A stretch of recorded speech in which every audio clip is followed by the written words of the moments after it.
Righty-o, I bet.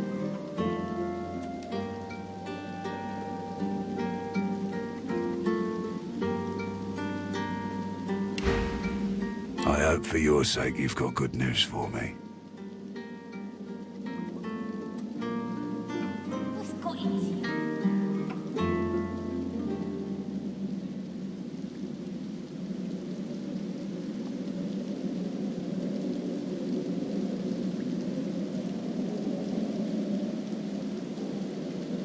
You came into my house, bub, not the other way around. He winces loudly and holds a hand to the bandage on his side.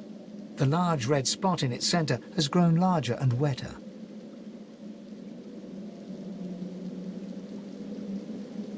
Leave a wound alone and it'll patch itself right up. Longer it takes, the less likely you'll let it happen again.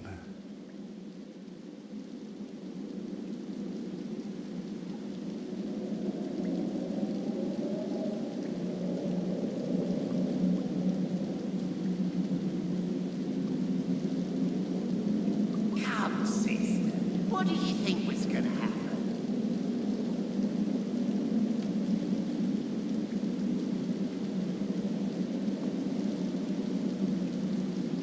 Sure I did.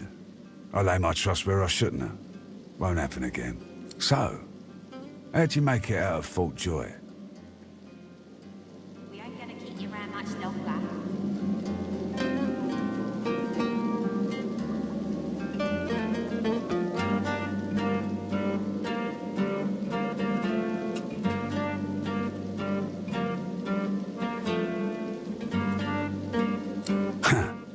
I've got to say I'm impressed. I love a good story. Here's one I heard lately. A group of strangers landed on the beaches outside town. Meister Seaver's people. You one of her little seekers? Chasing down Godwoken and begging them to save us all?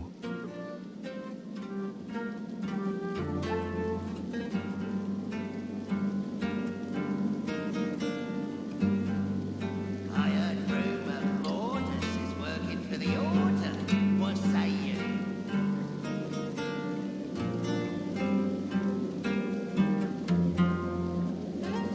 That's so. He leans back and narrows his eyes, looking you up and down. You know, the Order's been going on about Godwoken for an eon now. Voidwoken's still lurking, though, and they're still hauling folks off to the Joy. So if you are who you say you are, what's the point of you?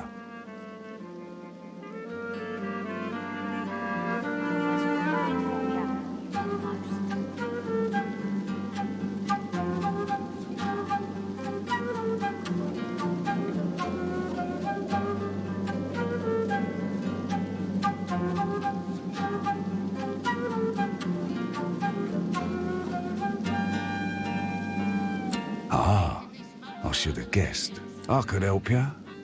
But last I heard you was working for the Magisters. Big shots at the boats. Now, why in the name of all the hurts would I help a worm like that? We ain't gonna keep you around much longer.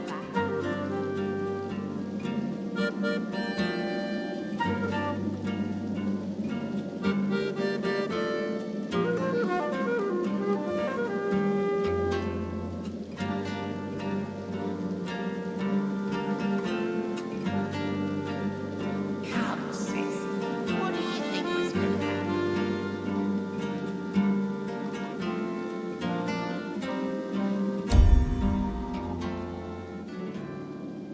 What a load of shite. Seaver's got an eye for talent, though. Maybe there's something to you. I reckon I could help you out, depending on what you can do for me.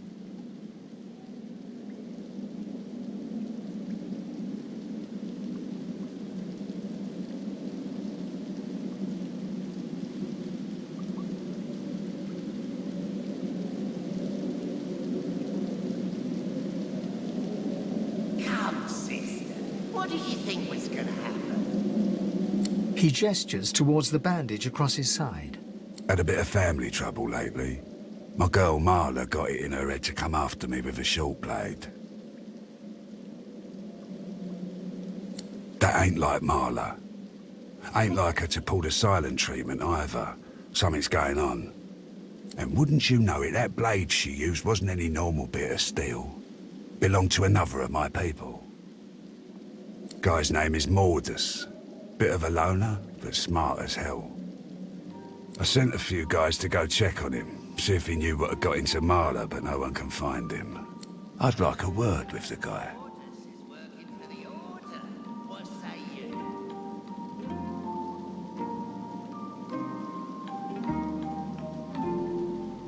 That'd be up to him, wouldn't it? No one's seen him in a good few. I've got some people checking out his house near the tavern now, though. Tell them I sent you, and they'll let you know what they've found. Truth is, they might be glad to see you. Reckon a sorcerer will have better luck finding one of their own. I'm listening. Working for the DO, I bet. I needed a laugh. Sorry, bub. That's the price of a night with Big Zed. I don't make exceptions. What's got into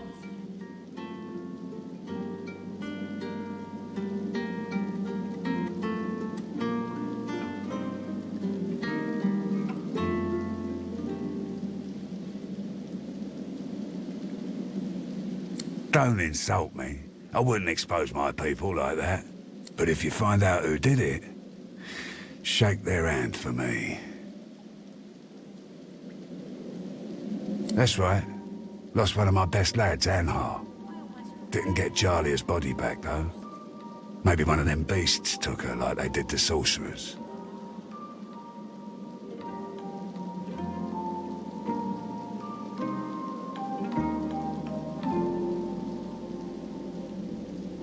I heard rumour Mortis is working for the Order. Well, I reckon that's good news. Poor thing. She'll be back in time. She and Anhar were sweethearts. We will, once the Reds turn down the alarm a bit. They're jumpy as all hell for the moment. Won't do anyone any good to raise a ruckus now. Whatever needs doing. Isn't that obvious?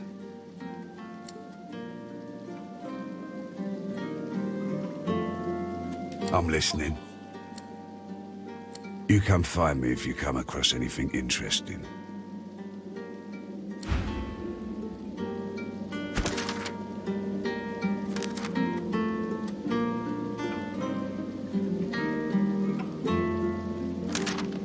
You're making this much harder than it needs to be.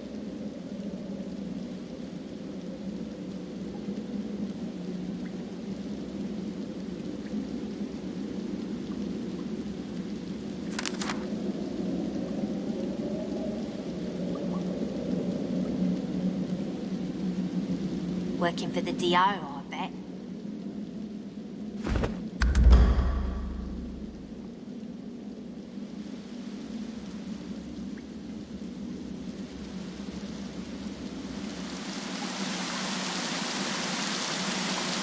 Up, in, and up.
An engraved invitation every...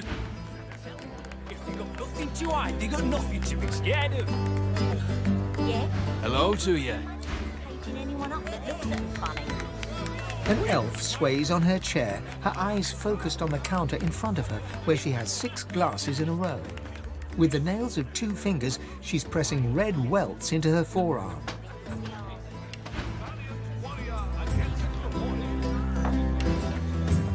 She slides one of the drinks towards you, her head bobbling heavily on her neck as she nods at the sparkling ale. And that's...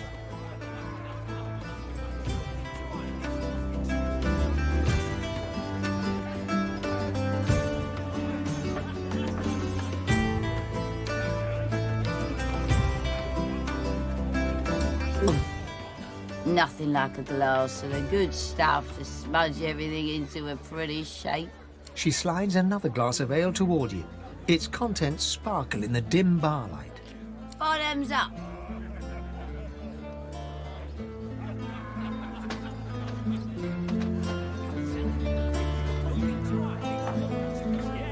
Can you just not? Cheers to you, me, and Her gaze swivels around the room. Damien's dull knife. This place is horrible. Never mind. Cheers to you, me, and me again. Another.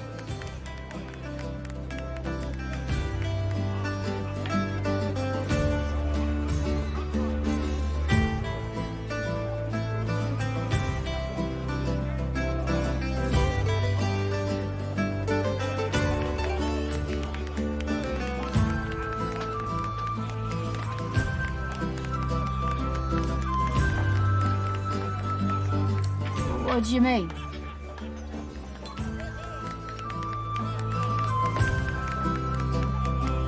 These are changing times or whatever. She raises a glass and glances at yours on the bar. To changing times.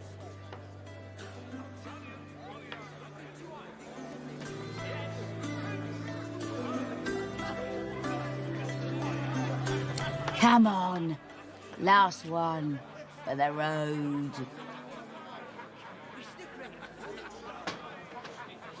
Ah, down the old ouch. Oh, reckon that was. Reckon a one too many. May the 7 usher us to paradise against all the You're not my If they mum. got nothing to hide, they got nothing to be scared of. Dwarf and an elf. If they got nothing to Well, hide, they got nothing to be scared of. Damien was kind of cute though. Just caging anyone up who looks at Let me tell you something. Throw 'em in a hole for ice. It's the greatest. And another thing. I don't know. Dwarf and an elf as well. I don't give a rat's ass what they say downstairs. The Magisters is all that stands between us and the Voidwoken. We should be grateful.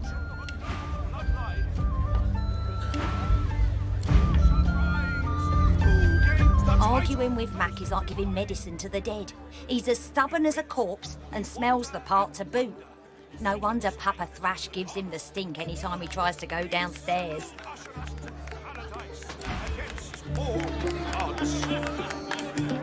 Pretty good, ain't he? Bet he'd even write a poem for you if you sidled up all nice like. Weep, my friends, for Alexander the Innocent. Killed by you have interrupted my newest masterpiece. The bard clears his throat as though to continue, but suddenly stops short. Wait a moment. You're the Losa at my home tavern? Be still, my wretched, wretched heart. The mistress of song is here.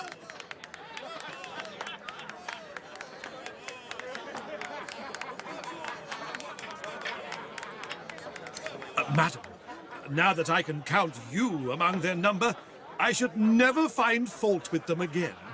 Please, would you let me compose a poem for you? It would be the most tremendous honor.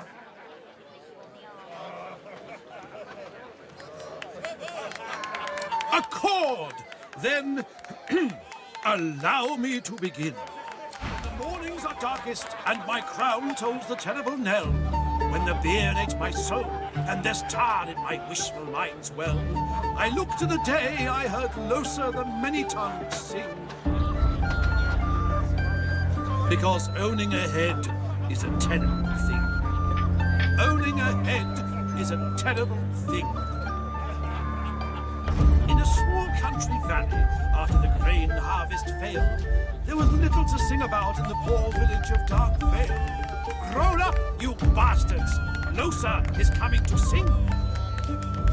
You know an empty belly is a maudlin thing. An empty belly is a maudlin thing. They got nothing to hide, they got nothing to escape. And then Losa appeared! Yeah?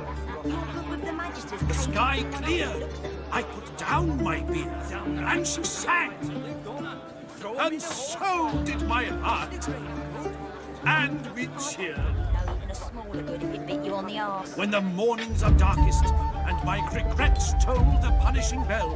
When the world ate my soul, and there's blood in my wishful mind's well. I look to the day I heard Losa the many-tongued sing. And I learned that a heart is a glorious thing. Yeah? Owning a heart is a glorious thing. Damn right, I got a right to live, don't I? Throw him in a hole for all I care. It's the great good. I don't think That divine voice, that idyllic poetry. I could lose myself in bar stand cinnamon eyes. I look to the day I heard Losa the many-tongued sing. Because owning a head is a They got nothing to hide, they got nothing to escape. A prim woman in a starched apron wipes a glass with a clean rag. She pins you with blue, steel-sharp eyes as you approach the bar.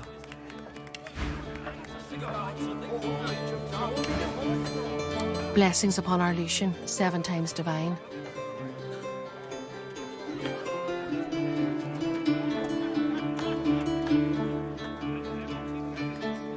With surprising agility for a woman of her age, she reaches over the bar and swings a hand toward your face.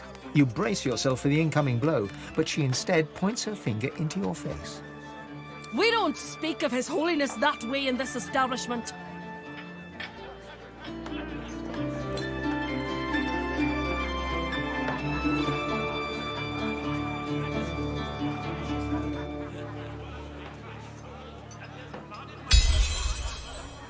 Well, you can't be blamed if your mother didn't teach you any better.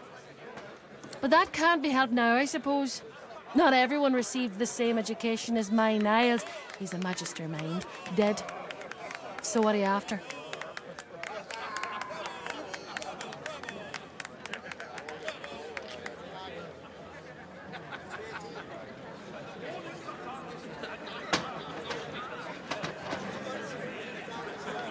Yes, that's my boy. Did you know him? Finest physician in all of Reaper's Coast. Top of his class. My, but it's been too long since I've seen him.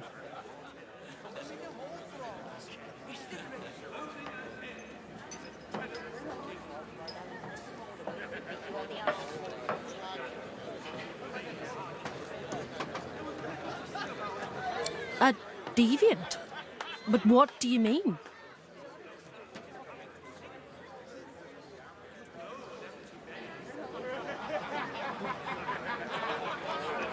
Of course you are. Of course. I taught that boy right. Taught him to fear the Divine's hand. Taught him till he was black and blue and cross-eyed.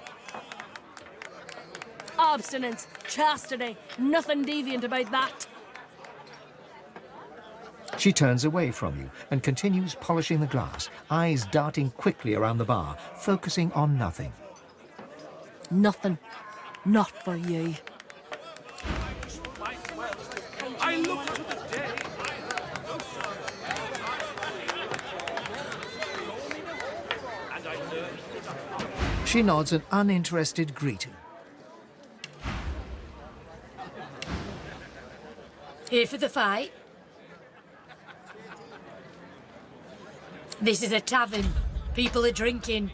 Eventually there'll be a fight. You planning on starting one?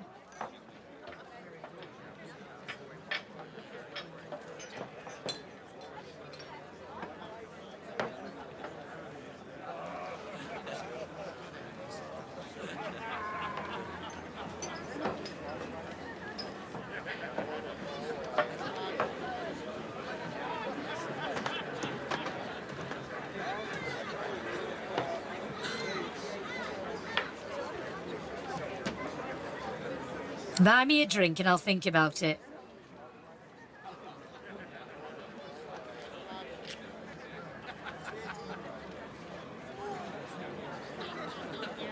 Cheers. Later then.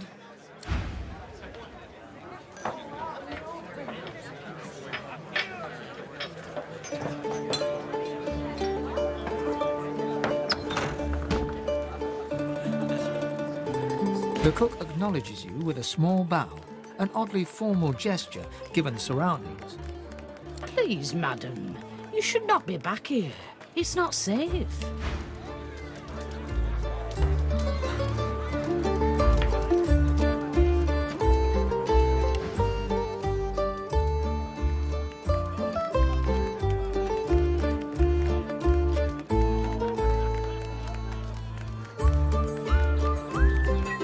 Sharp knives, boiling liquids, short tempers.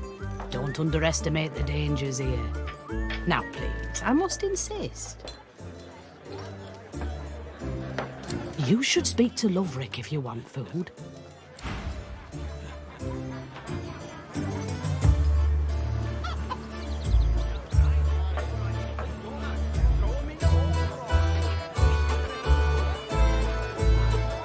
The innkeeper's steely eyes dart around the bar nervously. Her mind seems preoccupied. Abstinence and chastity. That's what we learned in my home. That's what I taught my boy Niles.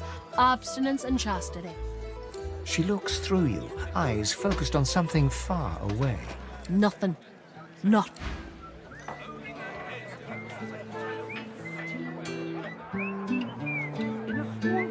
Ah! Finally! Your colleague over there is absolutely useless. Roll up, you bastards!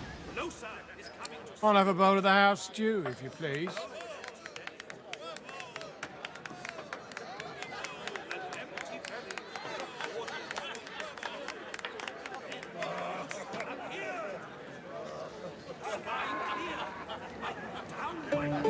Oh, pity. I've been trying to get a little something to eat all day. But the giggleheads who run this establishment don't seem to be willing to provide a fellow with his fair portion. After all I've been through, too. He lowers his gaze, then looks up at you expectantly.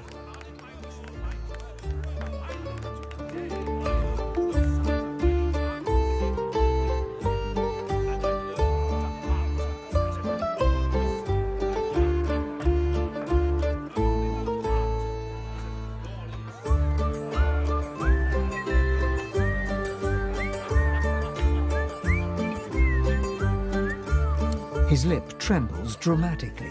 It's my mentor. My dear mentor. He was killed by those void beasts. I told him we ought not to travel in the hills, but would he listen? No.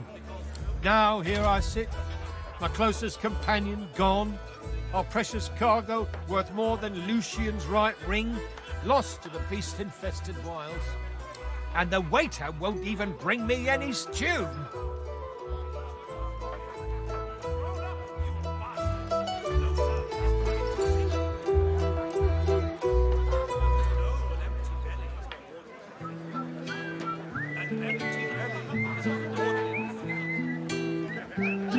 Ah, then perhaps my luck has changed.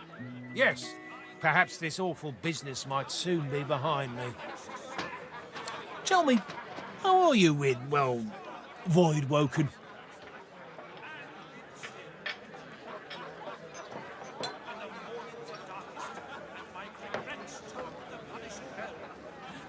Ah, terrific news. Then what I ask will be little more than a trifling.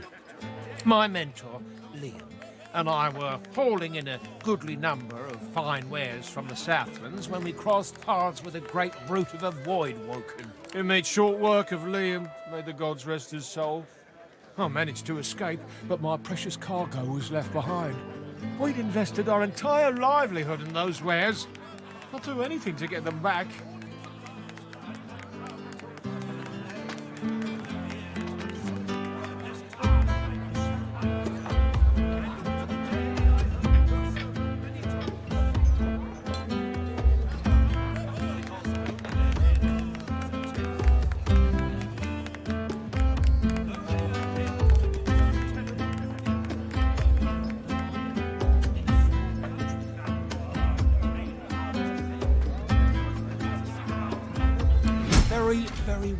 that's how.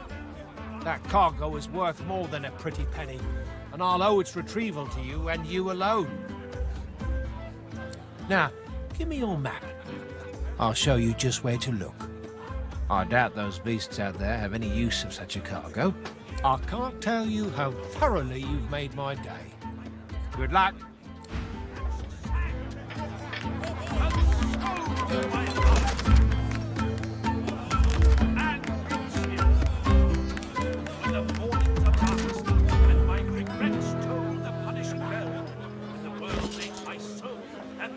In my wishful mind dwell. I look to the day I heard closer than many tongues sing. And I learned that a heart is a glorious thing. Owning a heart is a glorious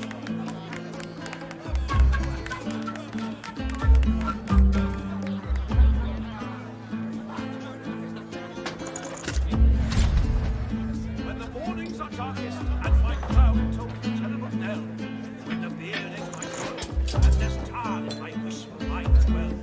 I look to the day I heard closer than many tongues sing. Because owning a head is a terrible thing. Owning a head is a terrible thing.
Magister's dropping left and right.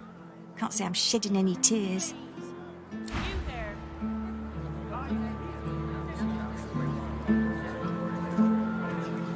Traitors will not be tolerated in Driftwood. We even dragged the sorcerer's Meister out of town to be hung, so her blood would not stain these cobbles. Alexander was slain by singers!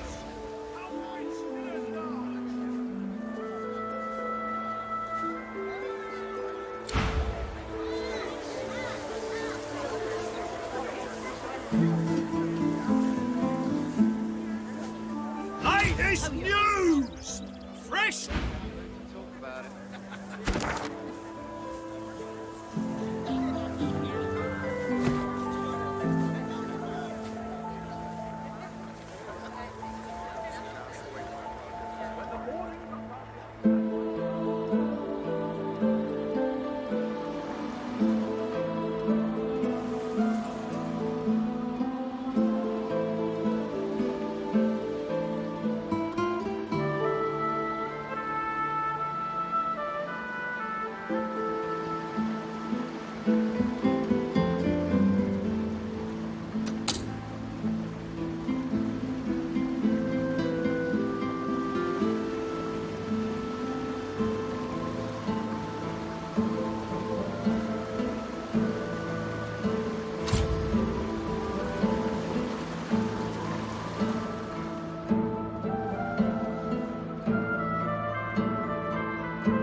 The dwarf is unnaturally still. You might mistake her for a corpse, were it not for a slight twitch of her eyelids.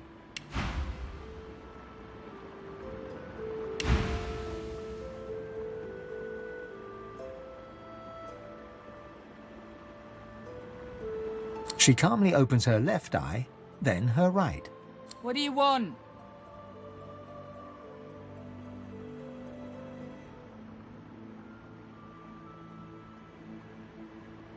The dwarf unfolds her arms and shoots to her feet. All right, human. Right, glad Lohar ain't left us here to wither. Those brutes are taking their sweet time down there. I gotta send word soon.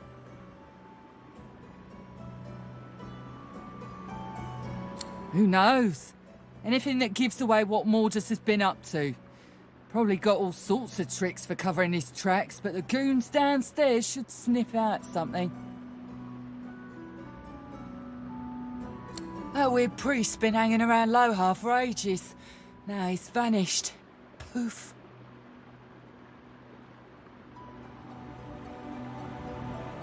Those half-wits below will know more. Get to it then. But tell the lunkheads that Glenn has sent you before they bash your brains in.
Maybe if we had a crowbar.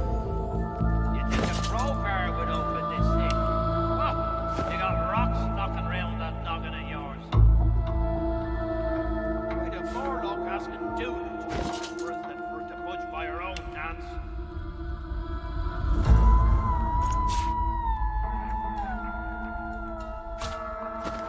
Maybe if we had a crowbar.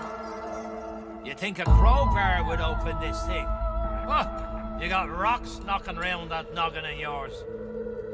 We'd have more luck asking Doolin to open it for us than for it to budge by our own hands.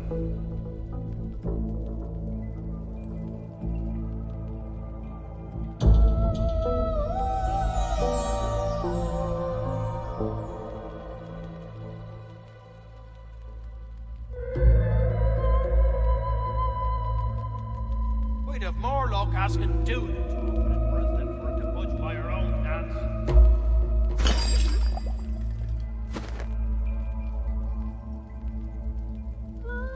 Maybe if we had a crowbar.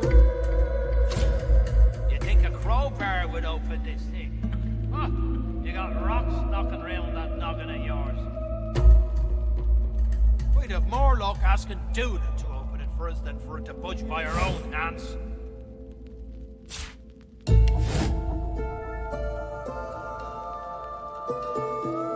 Maybe if we had a crowbar. You think a crowbar would open this thing? Oh, you got rocks knocking around that noggin of yours. We'd have more luck asking Duna to open it for us than for it to budge by our own hands.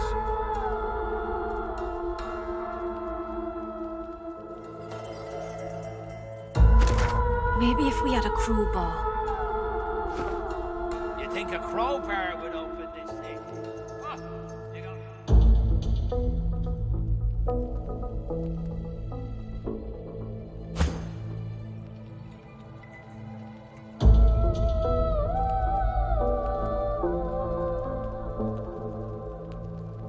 Maybe if we had a crowbar. You think a crowbar would open this thing? Oh, you got rocks knocking around that noggin of yours. We'd have more luck asking Duna to open it for us than for it to budge by our own hands.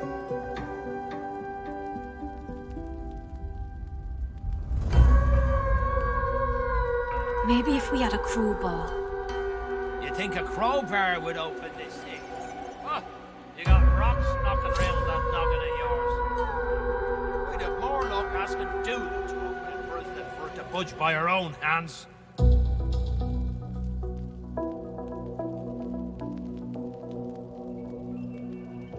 Maybe if we had a crowbar. You think a crowbar would open this thing? Oh, you got rocks knocking around that noggin of yours. We'd have more luck asking Duna to open it than for it to budge There we by our go. own The hands. door's opening. By Duna's dagger. You here to free us or kill us?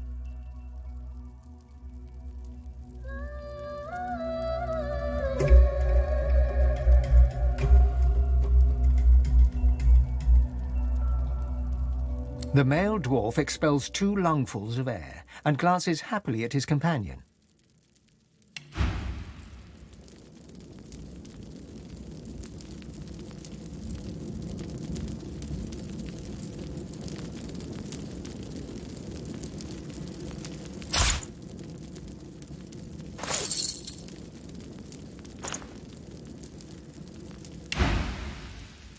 We've only been fretting here for a few hours, but it's felt like days. That snot-nosed priest's as slippery as a snake in an oil drum. Ain't found nothing that lets on what Mortis is up to. Only thing we managed were to close that door and get us stuck. And if there's another door out there, never could find it.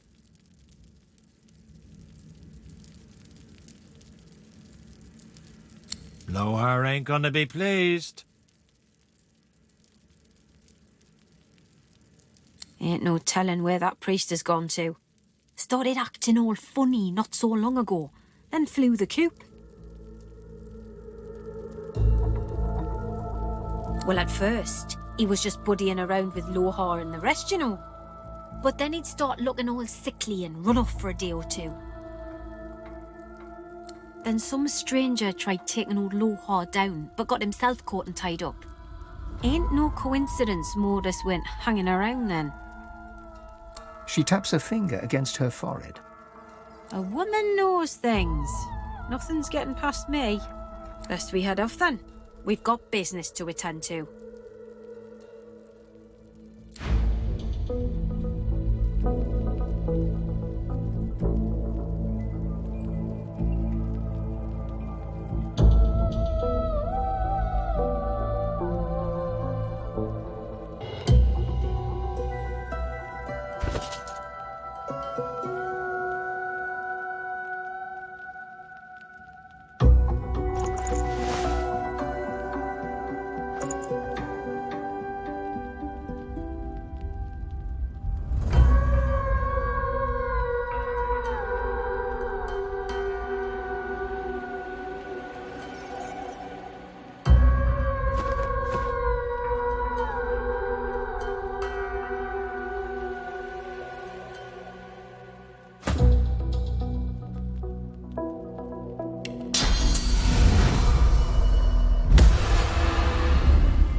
this won't do.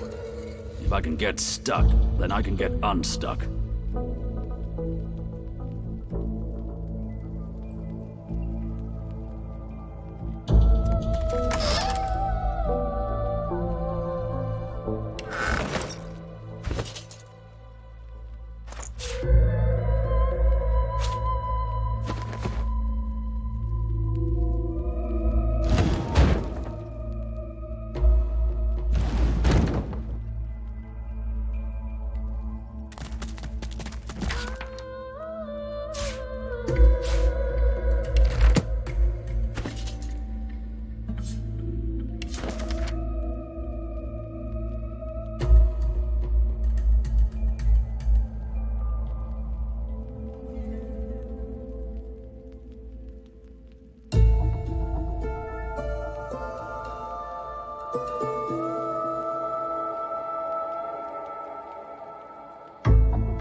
Lohar will want to know of this.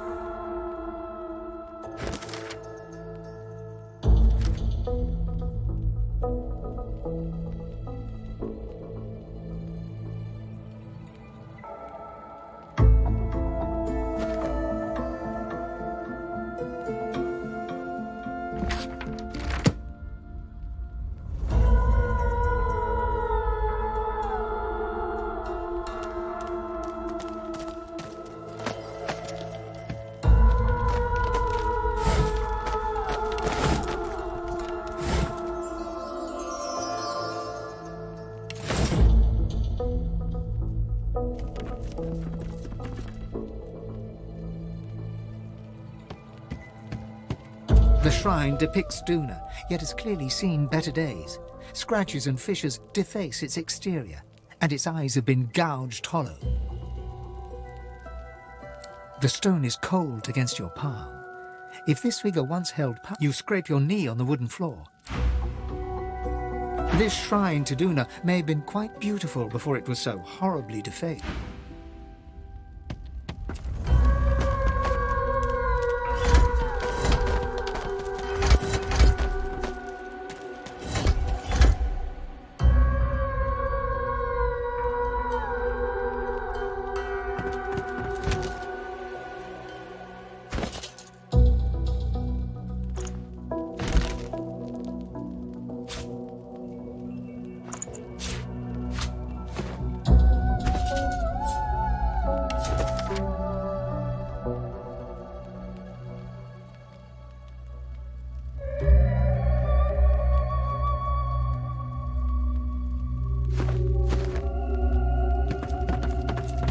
You run your hands along the exterior. There's no mistaking the sound of stone chafing stone. The entrance to the chamber grinds open, filling your lungs with slightly less stale air.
I've spotted something.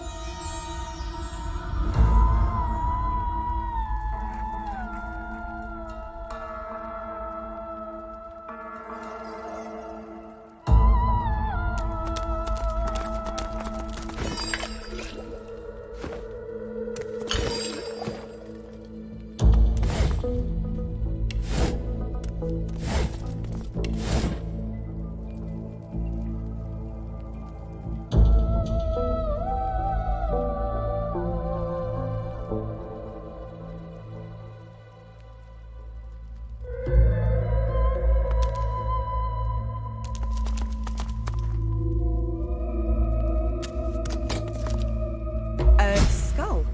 It's missing an eye. As far as locks go, this one's pretty macabre.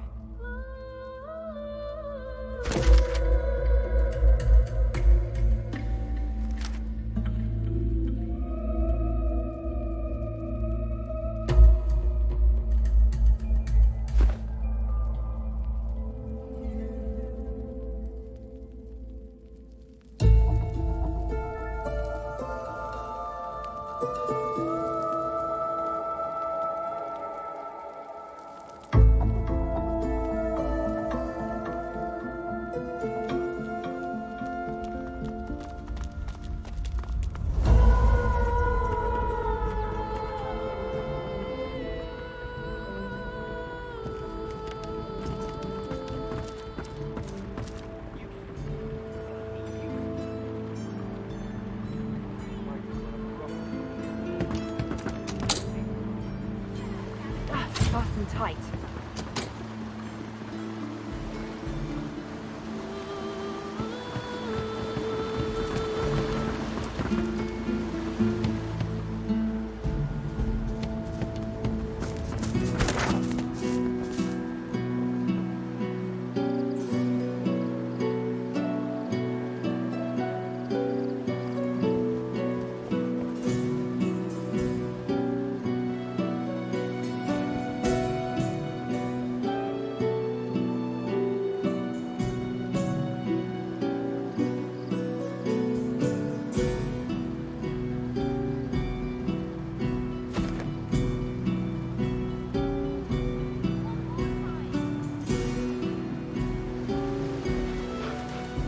Don't be such a baby.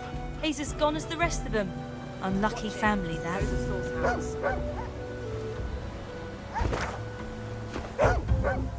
Something got your attention, boy? I must have picked up some sauce.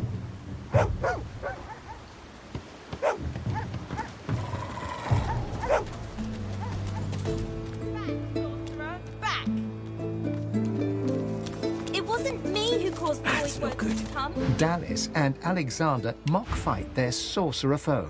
They're having the time of their lives.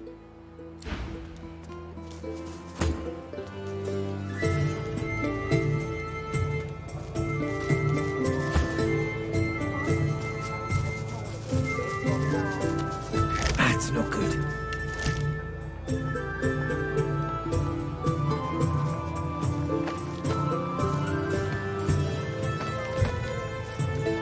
What is it? Unless you know something about the disappearances, leave me alone. I need to concentrate.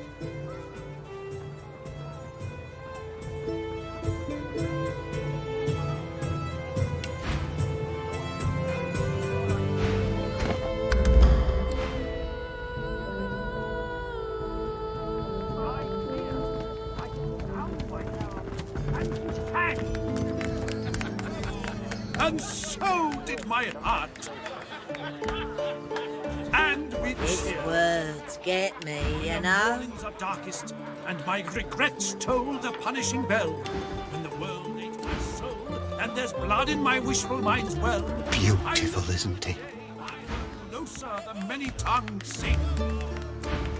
And I learned that a heart is a glorious owning a heart. It's the sorcerer's fault for bringing this down on us.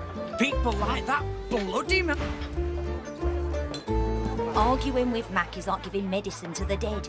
He's as stubborn as a corpse and smells the part to boot. No wonder Papa Thrash gives him the stink any time he tries to go downstairs. My crown told sounds the terrible knell, when the beer ate my sorrow, and there's tar in my wishful mind's well. I look to the day I heard closer than many tongues, because owning a head is a tenor. What's the word? Always. I haven't forgotten what I've heard about the chef's mastery of the pot and cleaver. I'm simply waiting to have it proven to me. To sing about in the poor village of Dark Vale. Roll up, you bastards! Closer is coming to sing. You know an empty belly is more than The innkeeper's steely eyes dart around the bar nervously. Her mind seems Nothing. She doesn't lift her gaze from her drink. She's not interested in you at all. I don't think you'd know even a smaller good if it bit you on the arse. When the mornings are darkest and my regrets told the punishment. Hello to you. And there's blood in my wishful mind's well. I look to Hello to you. You got nothing to be scared of. Yeah? You're good with the magic. Anyone else that looks at me funny? Damn right. I got a right to live, don't I? Throw him in a hole for all I care. It's the greater good. I don't think you'd know even a smaller good if it bit you on the arse.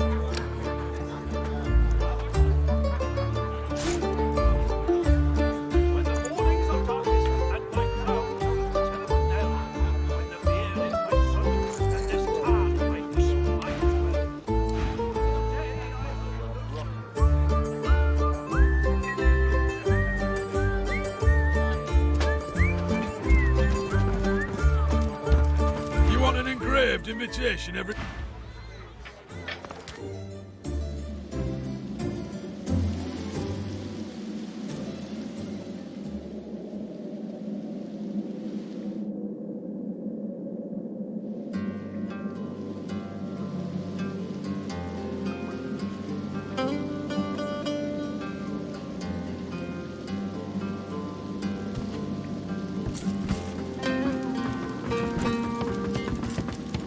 You can end all this.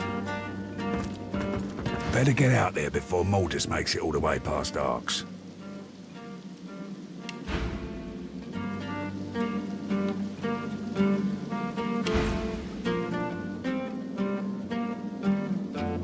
I asked you for a man, not a note.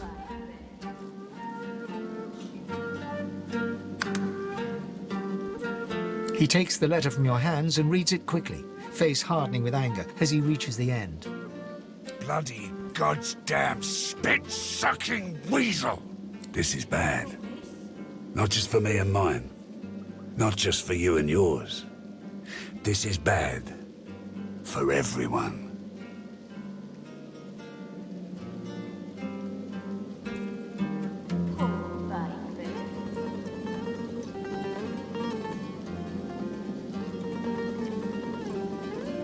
Hell if I know, but it don't sound good. Seems as though Mordus wasn't mine after all. Trouble is, I don't know whose he is. Of course. That's why I haven't heard from the cave. Sabotage. Listen up, I need your help.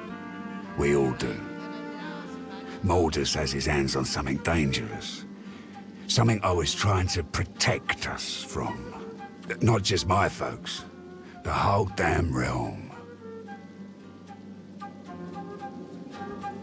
Look, me and mine, we move classified cargo.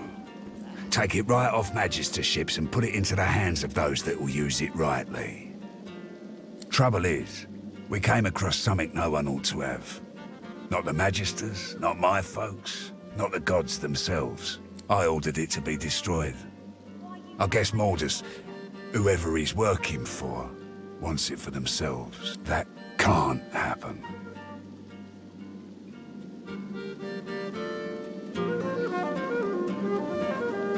The less you know, the better. Trust me. Stop Mordus and I'll take care of the rest. My people had an operation up in the caves outside town. Good access to red ships and plenty of privacy, too.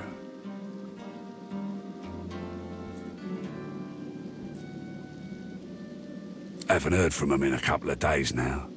I thought maybe we'd lost the messengers to Voidwoken in the hills, but now I think it's worse than I thought. I bet my lucky left foot Mordus is in the cave. You gotta get to him before he gets his hands on that cargo.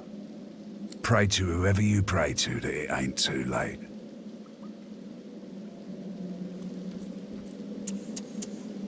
Finally, someone with a little sense around. Give me your map. I'll show you where we were operating, where I think Mordus will be. I don't want to know what'll happen if he gets what he's after. You can handle this.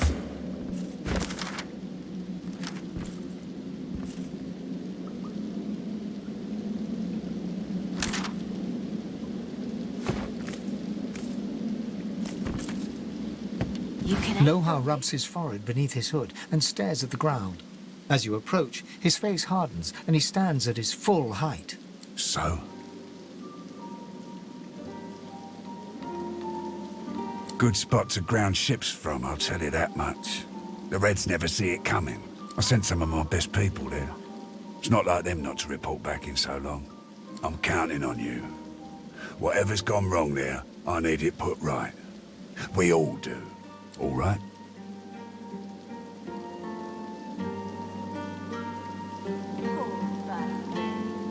He nods at the satchel on the table with a smile and gestures for you to help yourself.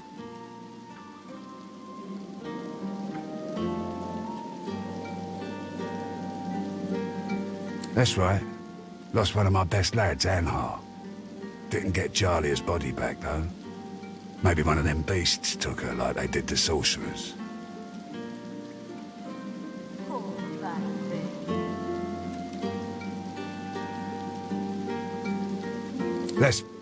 Well, I reckon that's good news.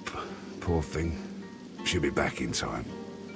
She and Anhar we will, once the Reds turn down the alarm a bit. They're jumpy as all hell for the moment.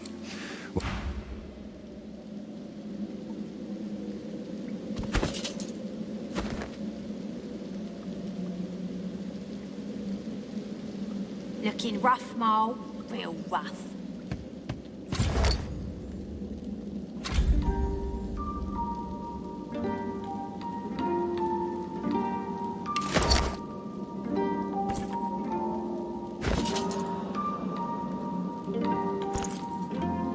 Looking rough, Mole.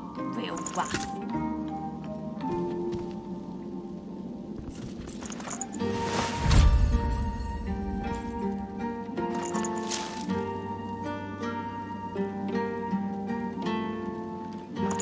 Why you gotta make us hurt ya?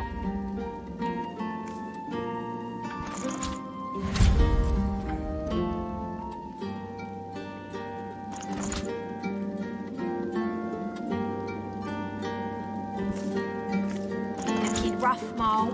Real rough.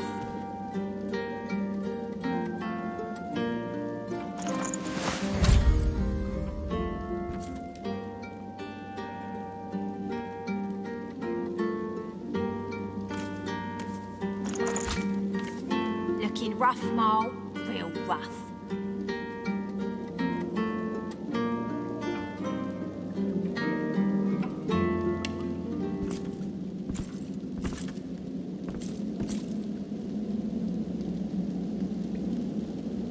Think those fingers of yours will ever heal?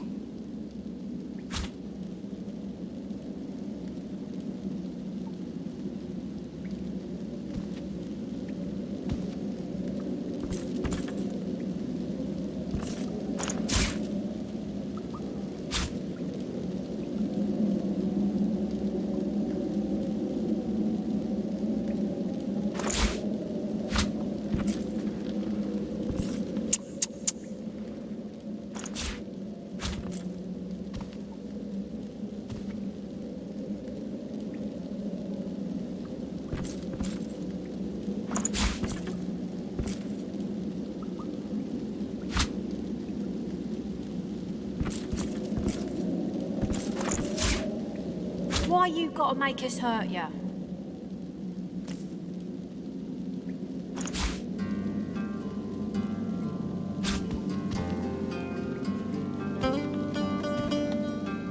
end all this.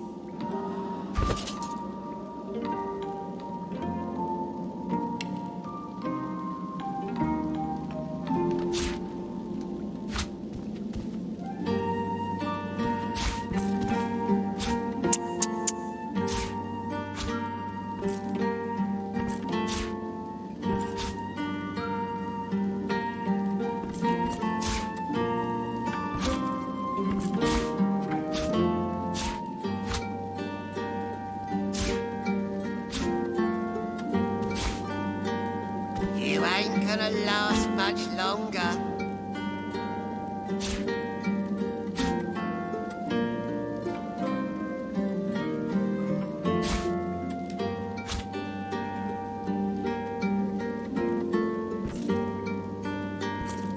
Looking rough, Mole. Real rough.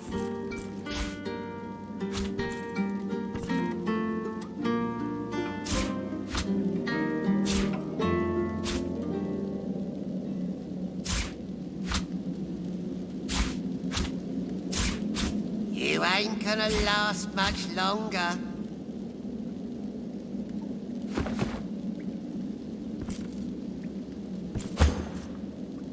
Loha may trust you. Doesn't mean I do. The battered dwarf pulls her lips back into a...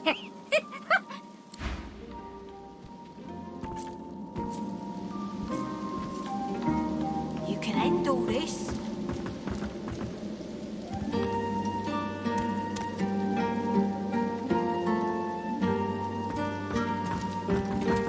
If and Ben Mazd, as I live and breathe. I didn't think I'd see you back in Driftwood again. No, don't tell me. If I don't know the story, I won't have to lie about it later.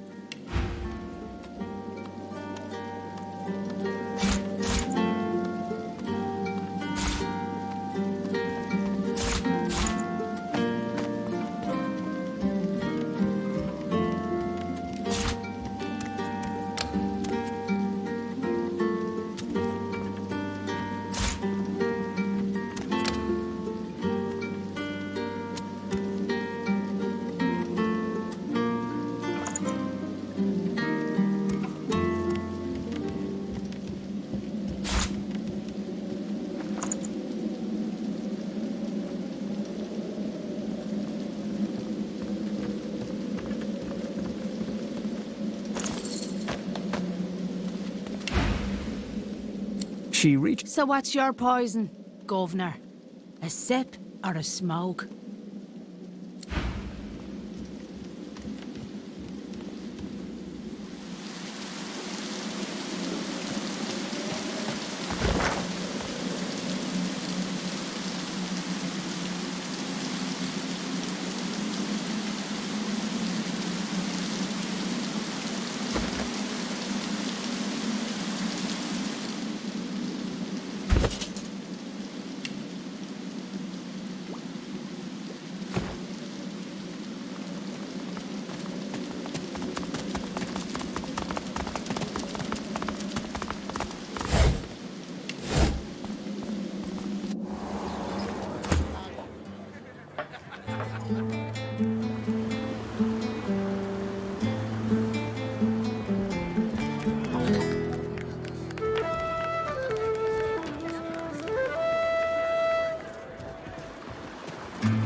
Oh, heavens!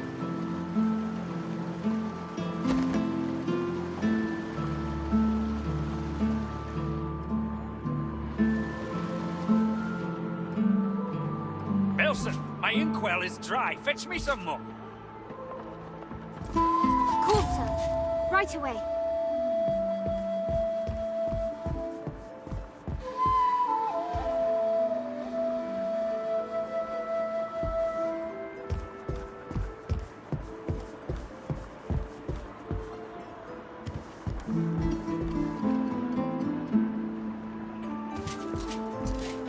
I have to stop these disappearances. My career is at stake.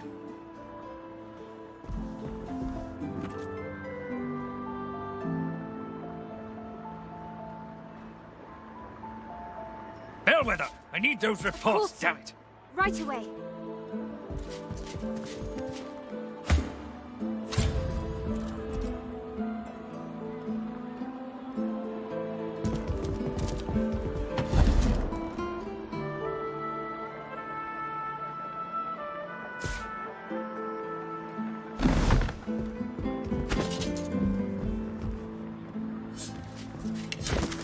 I have to stop these disappearances. My career is at stake.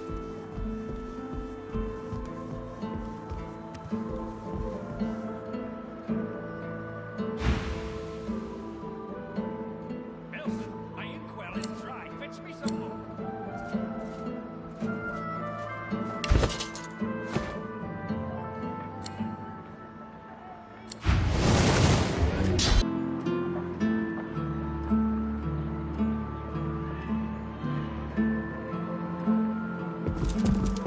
Nelson, my inkwell is dry. I'm watching you, stranger.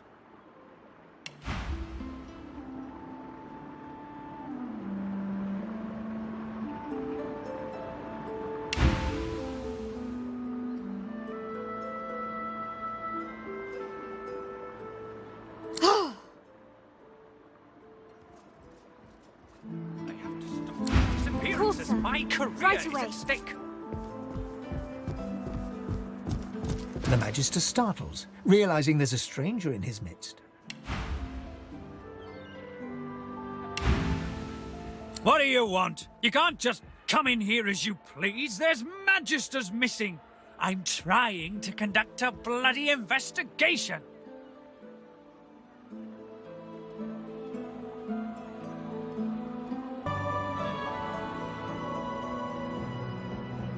Ah, I see. You're sniffing around for a reward. Well, there'll be gold for anyone who helps us bring this mess to an end. Otherwise, you won't get a damn thing.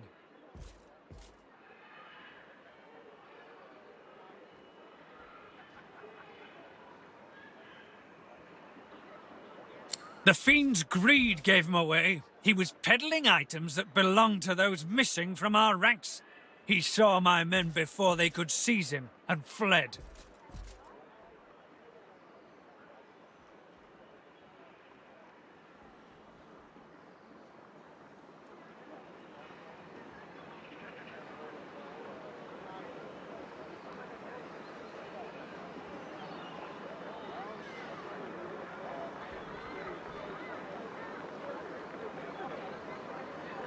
Desertions? What do you know about desertions?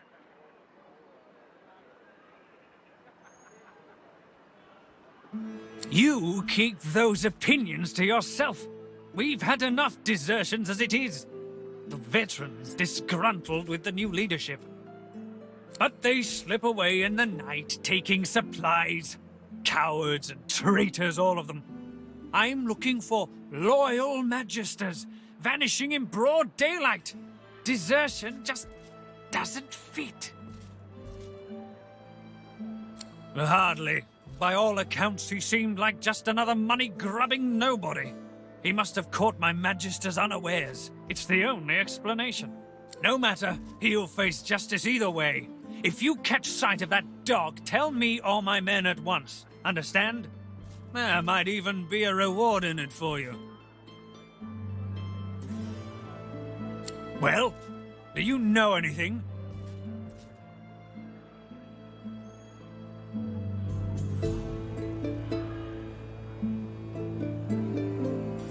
I'm already aware of that, establishment. We have an informal agreement. They show discretion and don't interfere with Magister duties, and in return, we leave them alone.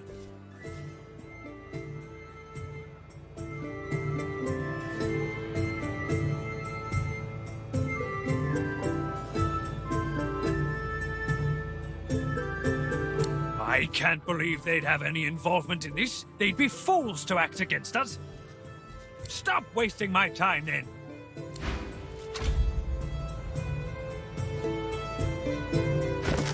Bellwether, I need those reports, damn it. Right away.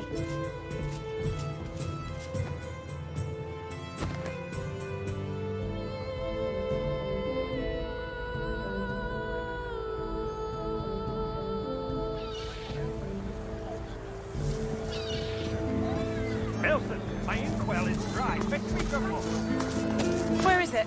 Where is it? Madam? Please, have you seen a small burlap pouch lying about?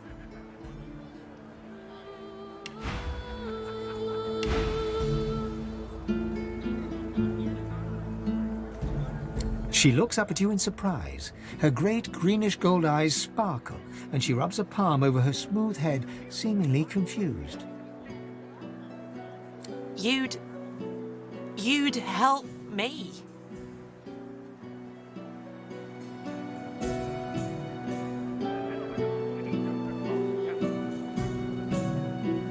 Tears star her eyelashes, and she begins to weep. She takes your hand. I know. What a crybaby I am. It's just, you're so kind. It's been a difficult day. The pouch. I really must find it back, or my master will flay me alive. It had quite a sum inside it. Magister Raymond, he bade me take the coins to purchase supplies for his journey, but I dropped it along the way. He's sure to think I stole it. She tilts her head back and blinks back tears. I'd never do such a thing. Never.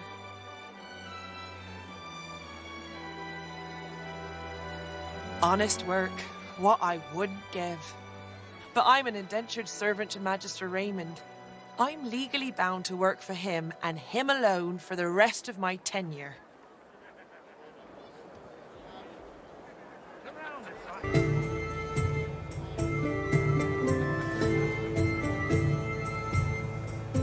Skillfully tuck some of your gold coins into her waistband.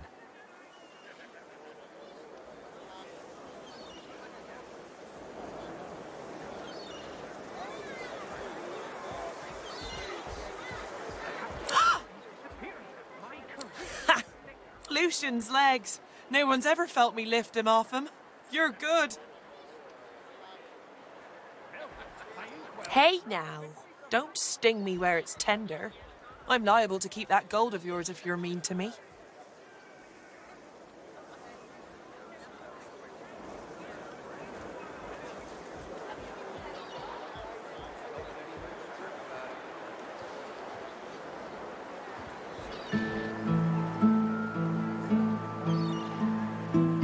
Fine, take it. Sorry, or whatever. Surrounded by incompetence. Better post it.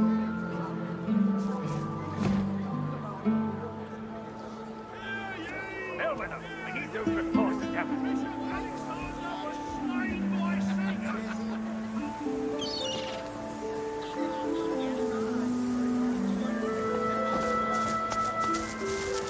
Blessings of the divine upon you, my lady. My husband and I were just sitting down for a picnic under the sun. We haven't much to offer, but would you care to join us? Don't come over.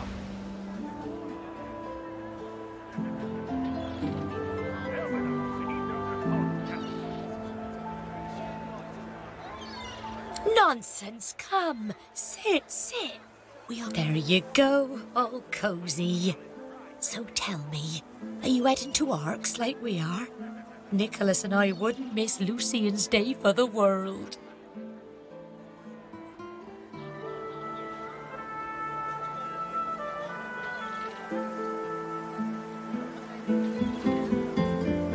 Oh, but you must visit the cathedral, please do. The more pilgrims pray for his return, the sooner Lucian will walk among us once more, just like the prophecy says. So come, let us break bread and strengthen ourselves for the journey. We have a sacred duty ahead of us in the holy city of Arks. You eat, drink, and have a good time of it with Glory and her husband Nicholas. After the meal, you express your thanks and take your leave.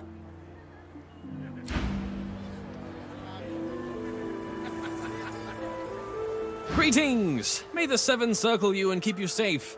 Ah, it's a wonderful day, wouldn't you agree?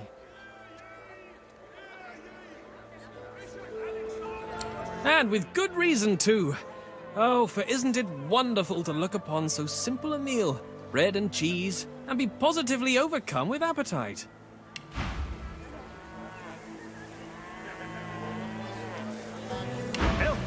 Why, only a few days ago, I was writhing in pain, having eaten from that rotten fish they dare sell on the market. But then a fellow pilgrim passed by, laid his hands upon my feverish skin, and just like that, I was cured. Truly, it was a miracle. Alas, I cannot say who he was, but I can say what he was. A holy man. A stranger showing kindness to strangers, exemplifying the teachings of the divine. Fills my heart with gladness to know that there are still folks like him to be found, now that our Lord Alexander has fallen. May the Seven keep him. May they keep all of us.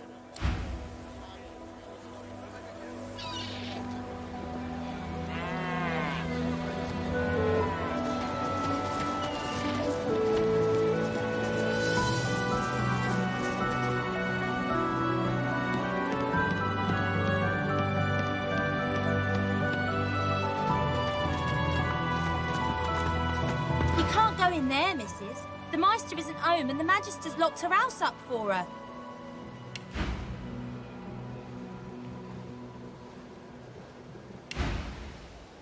They was very angry about it.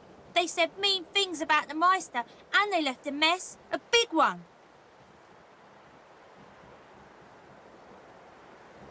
She's my friend. She was one of the Magisters once. She was very high up. She used to look for God people and help them.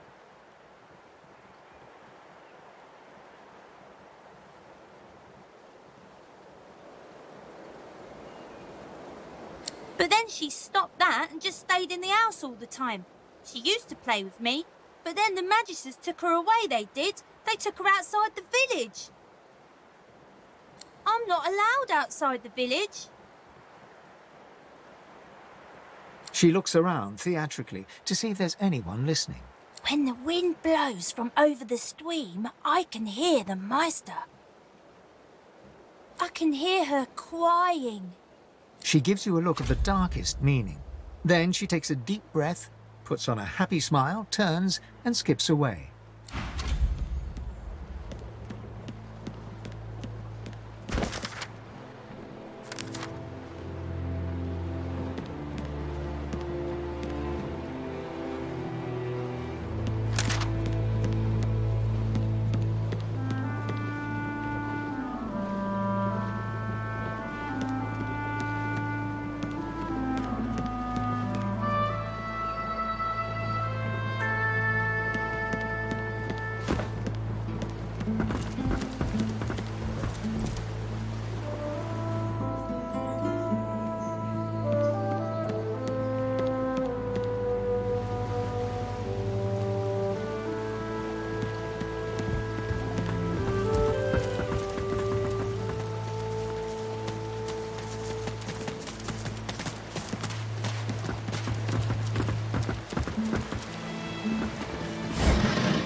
Startled, the guard leaps backwards and reaches for her weapon. You shouldn't surprise me like that. Oh, I could have sliced your neck clean open. And? You think we don't know about the place? Not much harm in it as far as I can tell. Besides, my hands are already full. Let them smoke all they want, I say.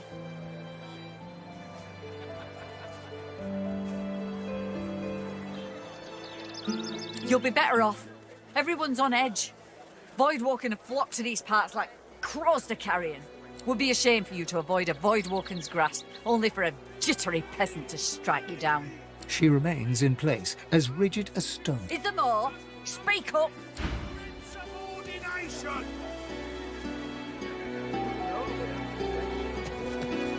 Once, this was a tavern, or a hotel, or a brothel.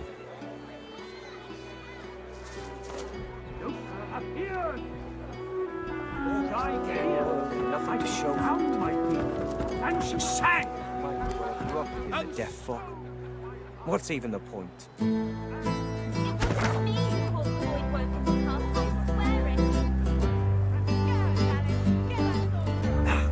Right about me. I'm just another useless elf. Might as well have rotted in the deaf fog. What's even the point?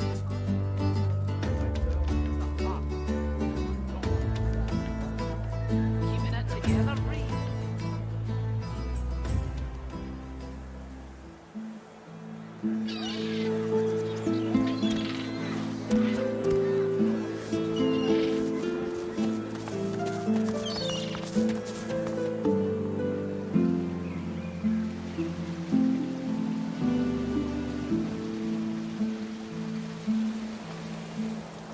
You ever think about running off, like Barnby and Sam did?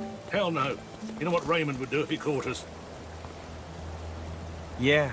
Guess you're right.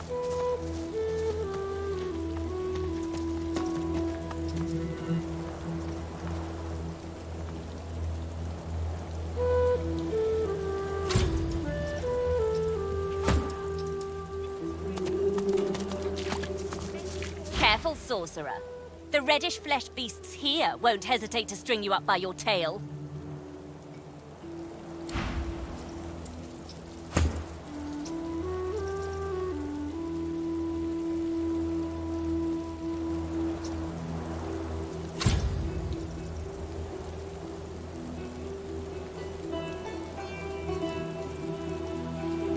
You poor dwarf. Do you even know what they've done to you?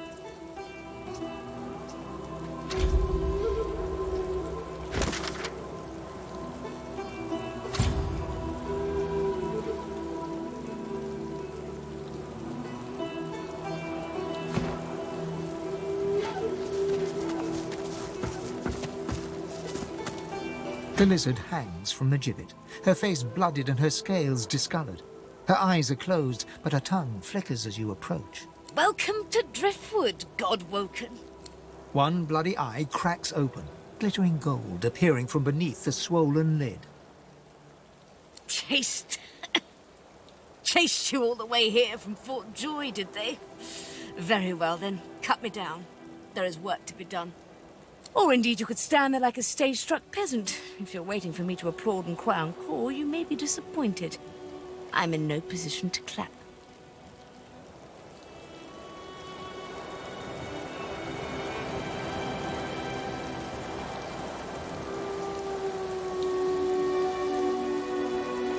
The Meister bares her teeth, stained a deep pink by her blood, and growls.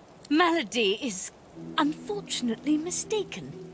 I cannot train you, but I can certainly help you on your path, as long as I am free of this rope.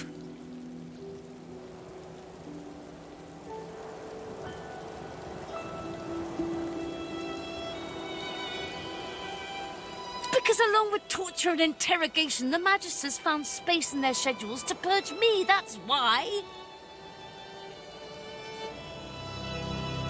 They spent quite some time at it, too. Apparently I was a rich vein to be mined, and now I hang powerless as any butchered carcass.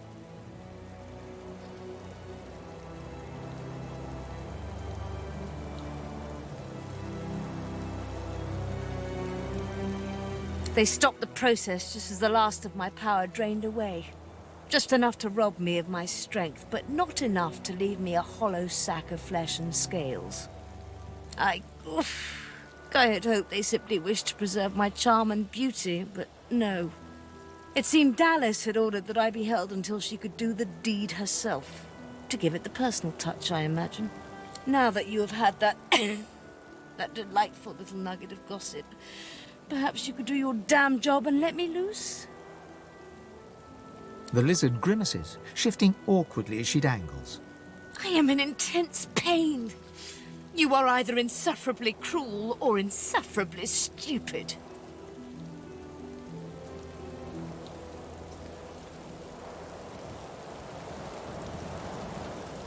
Insufferably stupid. As if there was any doubt. Oh, it was obvious, Godwoken. You are whippet thin, implying you've been a captive. Your wrists have seen the sun, but your neck has not, so you sported a collar, not shackles. Thus you escaped Fort Joy.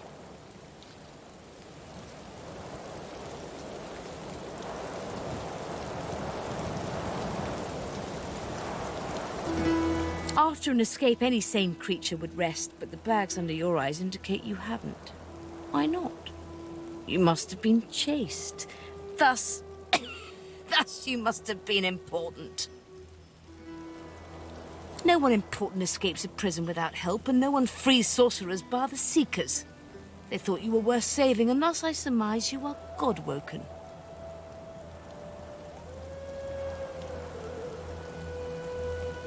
Now, an important person does not come to Driftwood unless they seek someone even more important than themselves, so I further surmise you are here for me and will help me down. Now!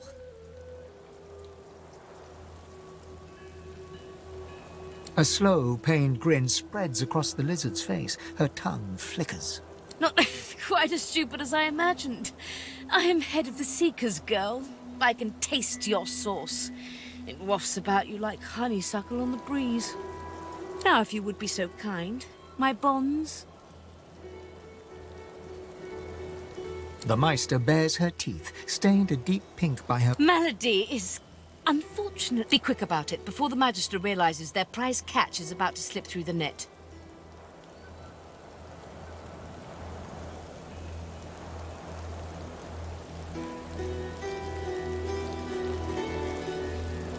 Excellent.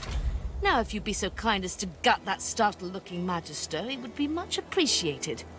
I must secure my home before they do any more damage.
Careful, sorcerer.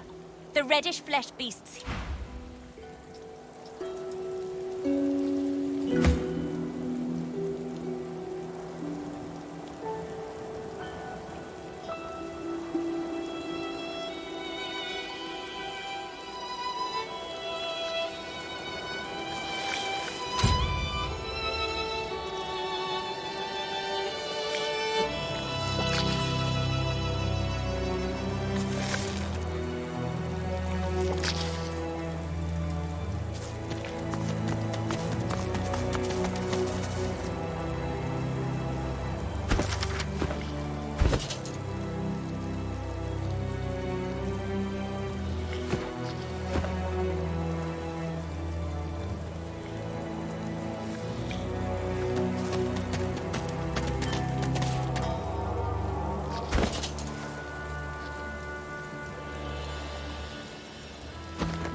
There you are, little egg.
The jar sits still. It seems inert.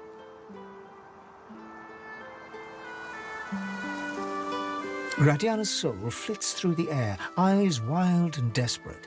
She turns to you as her spirit starts to fade from this world.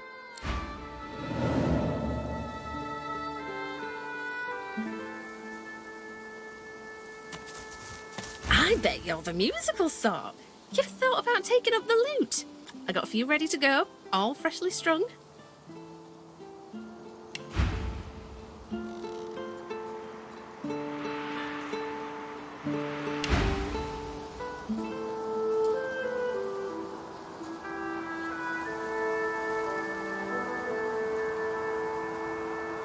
Oh, wonderful.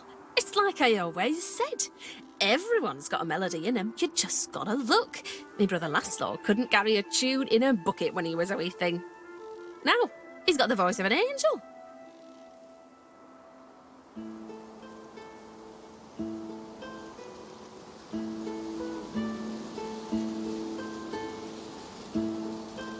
He's all right then, yeah? That's Laszlo, all right. If he had the blues, you'd never know it. Nothing kept his big smile from brightening the darkness. I hate the Magisters for what they'd done. Stole me brother. Stole me heart. I keep going, though, hoping to get to Ark sooner than later. Lucian's Day crowds will be wanting some musical trifles. Useful? Ah, you mean deadly. Used to make bows and fletch arrows, but left that hobby behind.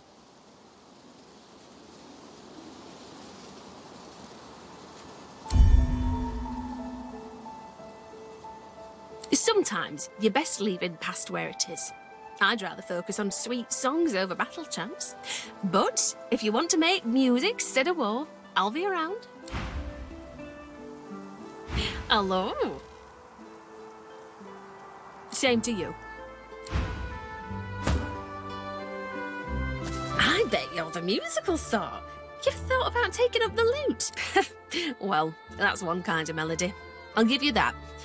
Everyone's got a tune in them. You just gotta look.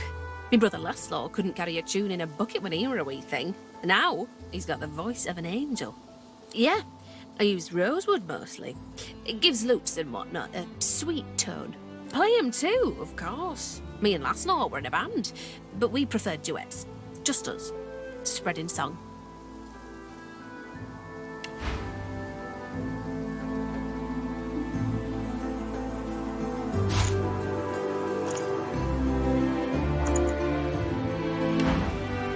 Farewell, lad.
Careful, sorcerer. The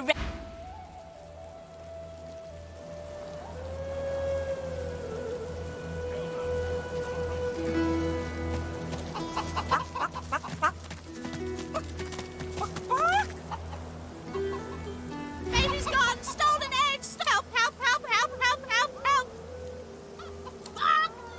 Transform! Not a chicky baby anymore! All gone! All gone for good! She leaps up and grabs the egg with her foot, kicking it under her warm underbelly and settling down upon it contentedly. Shh! Little Beaver baby, Mama's here, warm and here with you again. She cocks a black eye up at you and winks. Thank you. I have something for you. Something I buried behind the coop. It's yours. It's yours. Unless some other scratchly poker found it first, of course.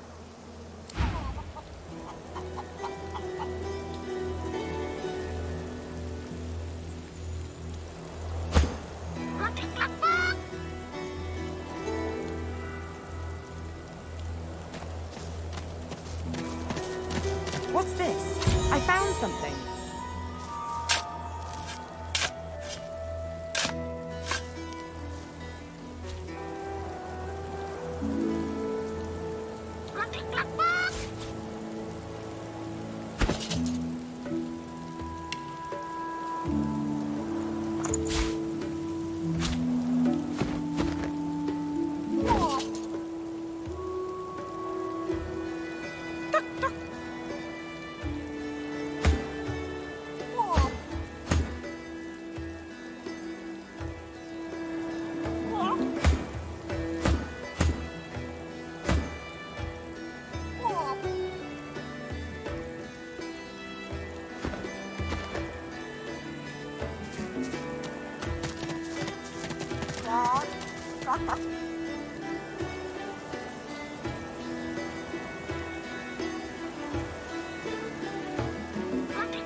A trap.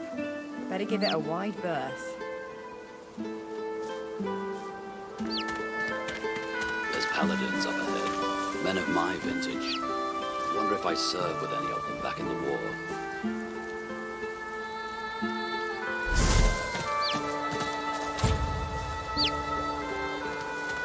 Halt, traveller, if you please. Who goes there?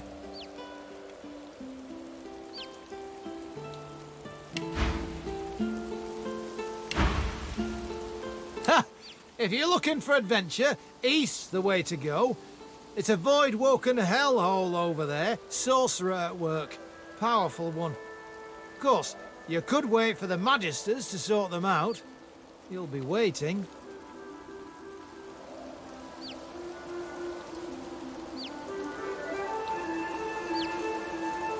Holding the fort like we always do. Usually the fort in question is bigger than this one, but you do the job in front of you, don't you? Seems someone high up doesn't trust the Magisters to do their jobs out there. What should you expect beyond the bridge? Expect sorcery of the highest order. Expect Voidwoken, bigger and badder than you've ever seen. Expect the void. Expect to die. Go on through, adventurer. We won't stop you.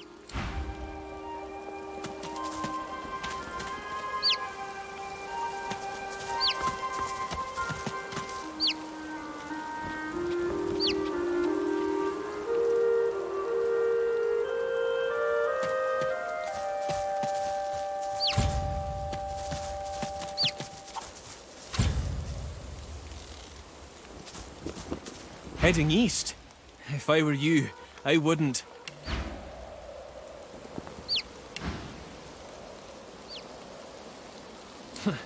You look tough, but you ain't tough enough. East'll be your funeral. The rolling pastures of Paradise Downs ain't paradisical no more. You've hit a nerve. He looks away. Ain't none of your business why I'm still here.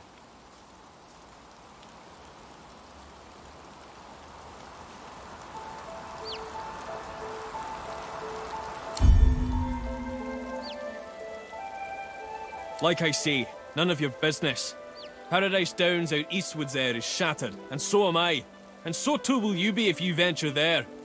I'll leave it at that.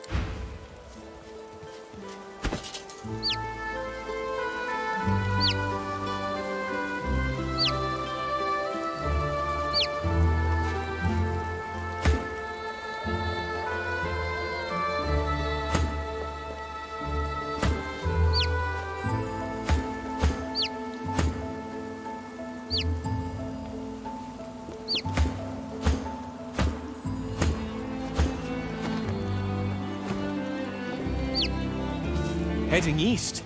If I were you, I wouldn't. You look tough. You've hit a nerve. Ain't none of your business why I'm still here. Like I say, none of your business.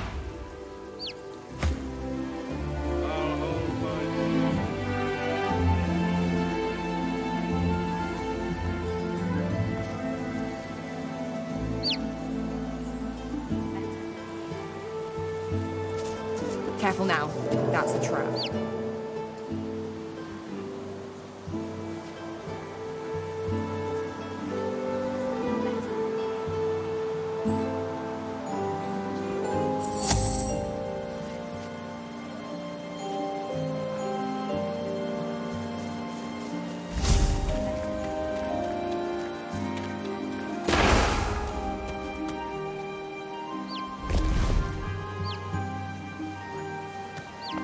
Before you, a statue reaches her arms blindly for the sun-drenched skies. The shadows of the pillars around her dance and weave, wreathing her in their dark embrace. As you step closer to the statue, you feel the most comforting warmth emanating from her, as if millennia of sunlight had soaked into her stone, just waiting for this moment, just waiting for you.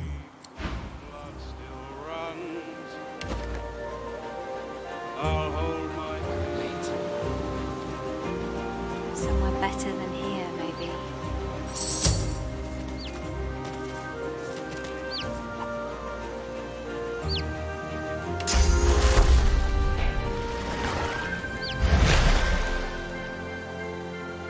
Somewhere better than here, maybe.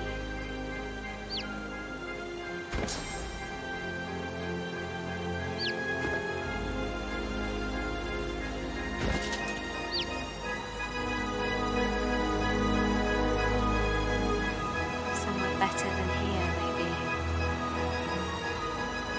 That rainbow is beautiful. I wonder where it leads. Somewhere better than here, maybe. That rainbow is beautiful.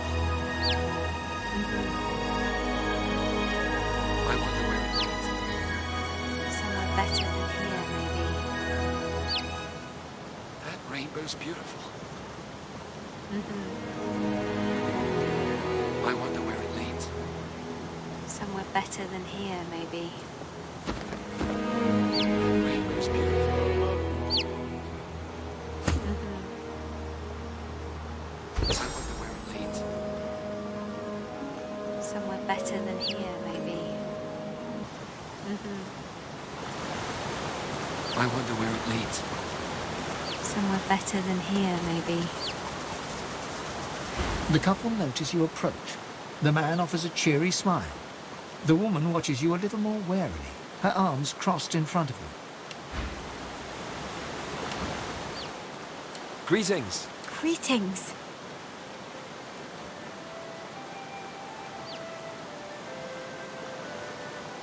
The open road. And a new life at the end of it, hopefully. Fulton, our business is our business. Remember what Carl Van told us. The man nods, chastened. We don't know where we're going, but we're definitely not going back. There's no reason for anyone to go back where we came from unless they have a death wish. We heard that our homes are likely gone. Voidwoken. We'd be dead with everyone there if we weren't forced to meet in secret. Fulton's a sorcerer. I don't care about that. I love him. But too many people from where we come from would care. They were just stuck in their ways.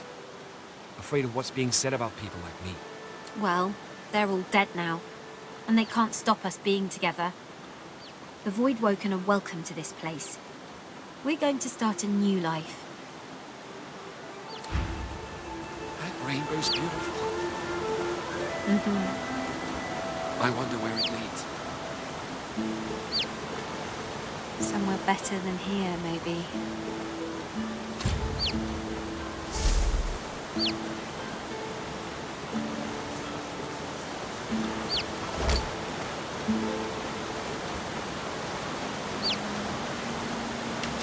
Somewhere better than here, maybe.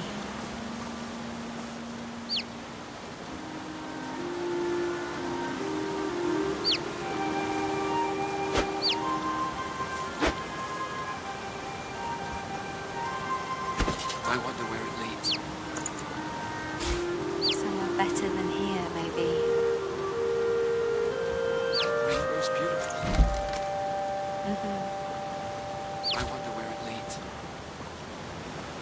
Somewhere better than here, maybe.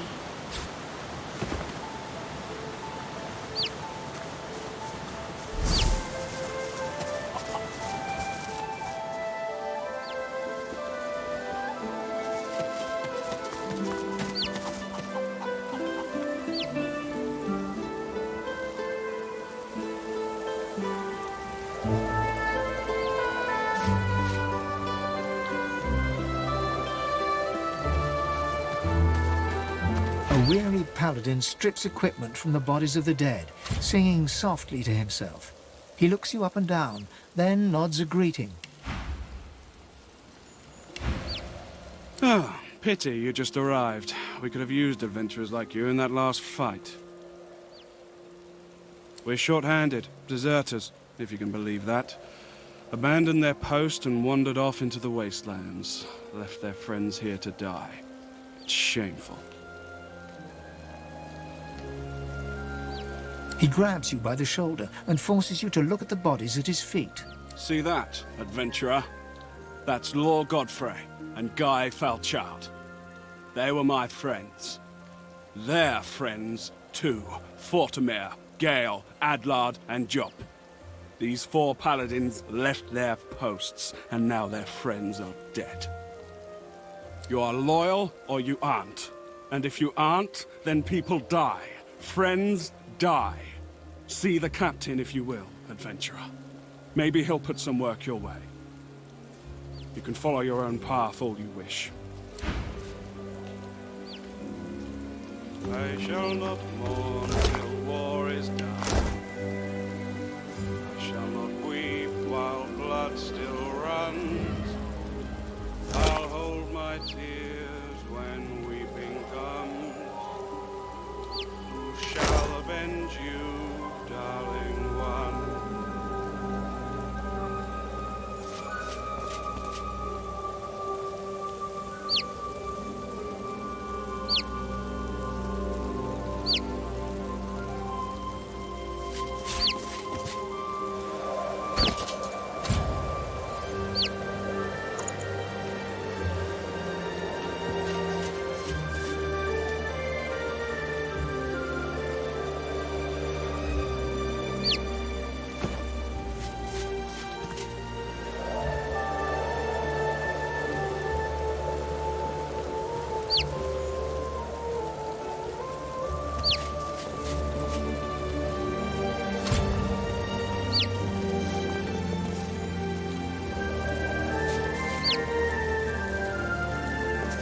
Be careful on the road, stranger. You're safe enough in here, but past the bridge you're on your own.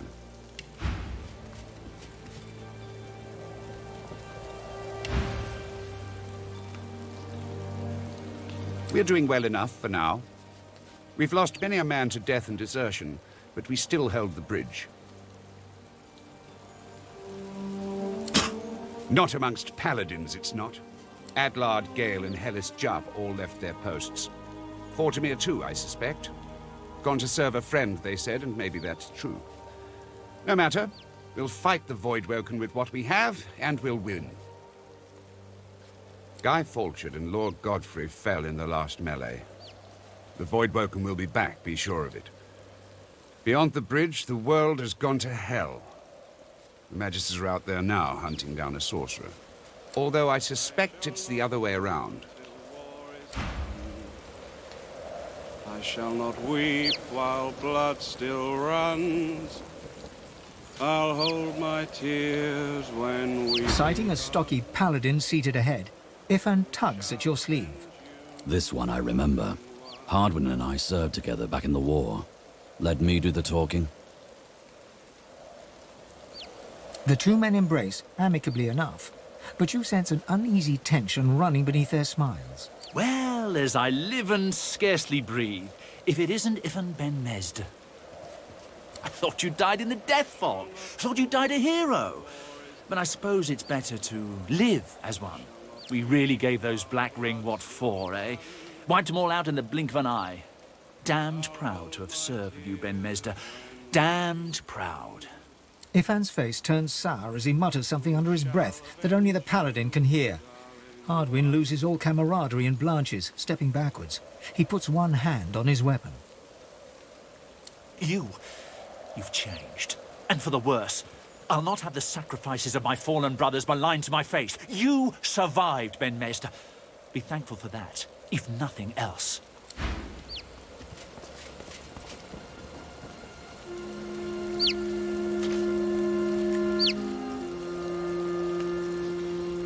A senior paladin sits hunched over a tattered map. He registers your presence, sits back in his chair, taps his fingers on the map. I shall not weep while blood still runs. I'll hold my tears.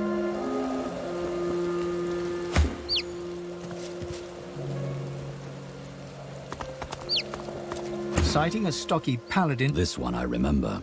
Hardwin and I, sir. The two men embrace, amicably and... Well, I thought you died in the death. We really gave those Black Ring what for. Ifan's face turns sour as he mutters something under his breath that only the paladin can hear. You've changed. A senior paladin sits hunched. Who are you and who sent you? He appraises you with a look. Then... I think I've heard about you. Ah, yes. Discretion is the soul of valor, as they say. I may have a job for a woman of great valor and discretion. Interested? The truth. Between battlefield losses and desertion, I barely have enough live bodies to hold the bridge. Besides, this job is better done by someone other than a paladin. Someone... like you. He taps a finger on the map on the table. Here, in the Black Pits, are White Magisters. Their operation is shrouded in mystery, and this pricks our ears. We are gravely concerned. We believe the White Magisters may have strayed into the darkness. We suspect that Dallas herself and her master Rivellon are the inspiration for these dark endeavors. Look under the white veil of secrecy and report back. How much do you want? I have fewer paladins to pay, so I have ready gold. But there are limits. You think very highly of yourself indeed.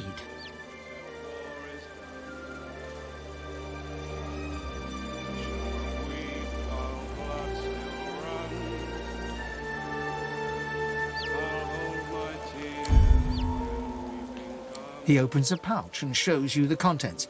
It's certainly an unreasonable sum, but it's not as outrageous as you might like. Take it or leave it. Excellent. He offers you an item. A whistle-like device sits nestled in your hand. When you're ready, send a war owl. Be careful out there. It's a dangerous place these days. And I'd like to think I'll hear from you again. And, adventurer... He looks you in the eye. Don't get caught.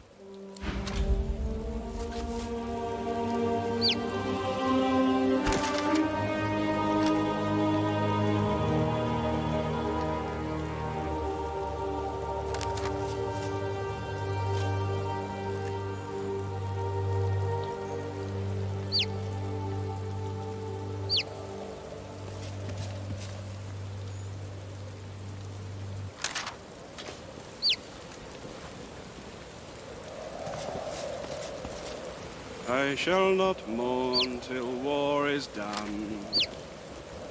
I shall not weep while blood still runs. I'll hold my tears when weeping comes. Who shall avenge you, darling one?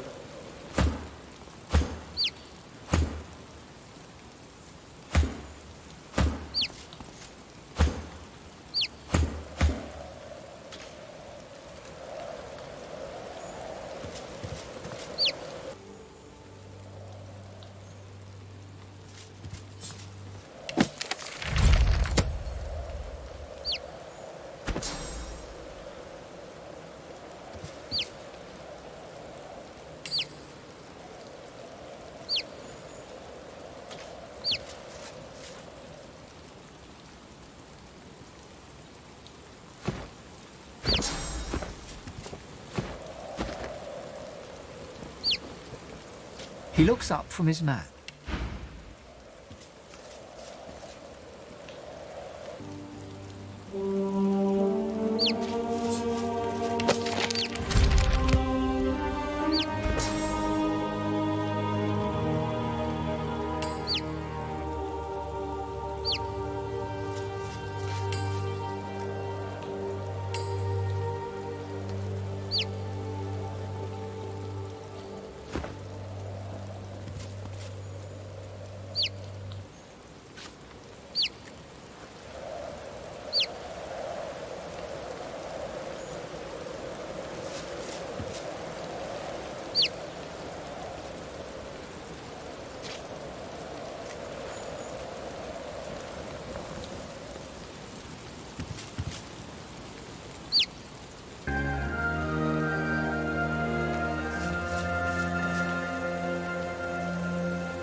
I shall not mourn till war is done. I shall...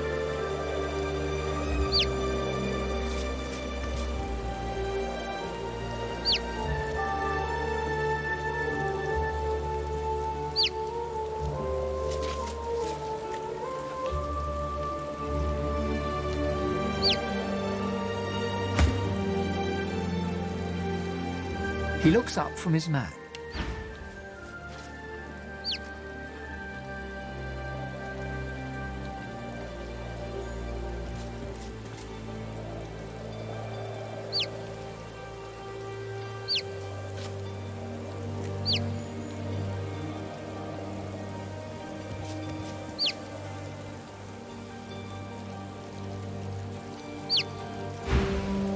I notice that...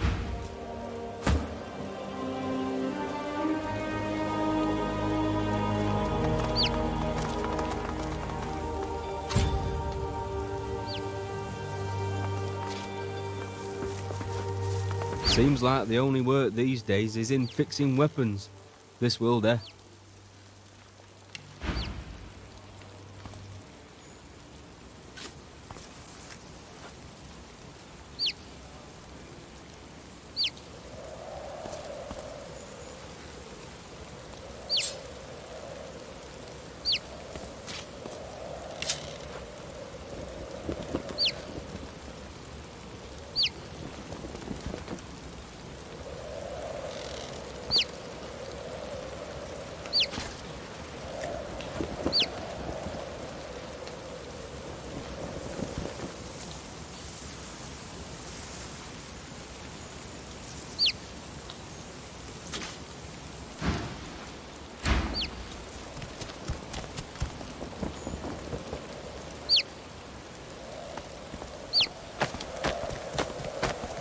If you're looking to fight, I can use the help.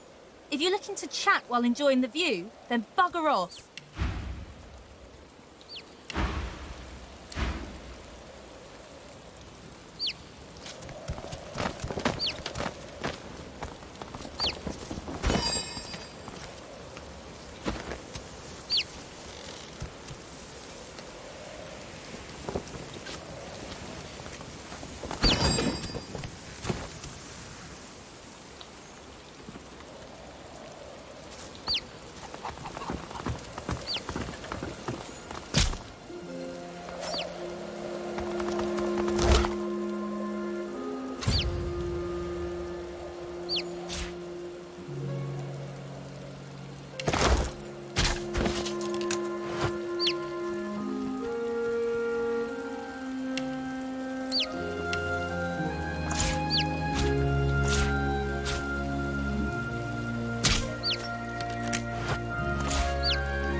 The paladin sends arrow after arrow into the trees.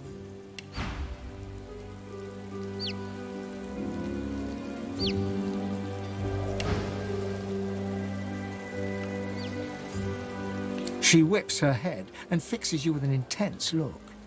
They're coming. Doing my best, friend. Doing my best. She turns back to the forest, her bow held at the ready. I only hope my best's enough.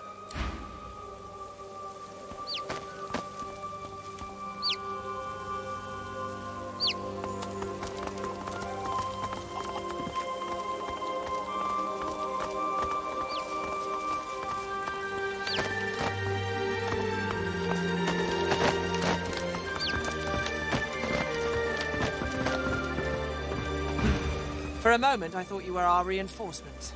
You here to lend a hand?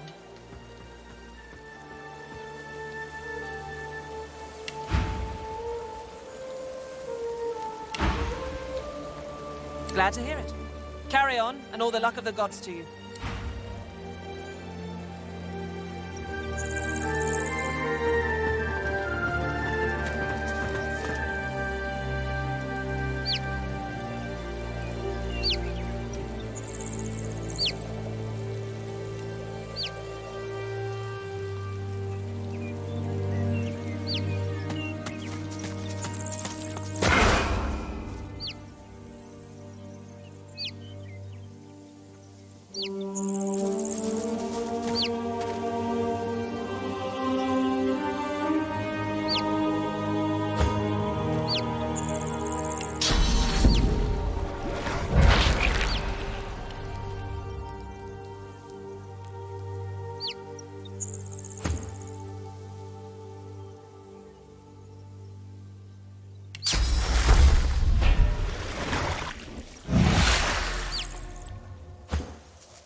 They beat all those Voidwoken. I'm impressed.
Look who's come to join the party. Oh, but you do get around, don't you?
Well, I certainly know you. I was captive on the Lady Vengeance before you arrived. I'm most glad that chapter has ended. Malady has been most kind to keep me on board in exchange for my special talents. He takes a satisfied sniff and rubs his hands together. His lips stretch into a mischievous smirk. When it comes to graveyards, I'm a kid in a candy shop. All sorts of goodies and gewgaws for the taking. And a bit of rousing conversation. If you know what to dig, that is.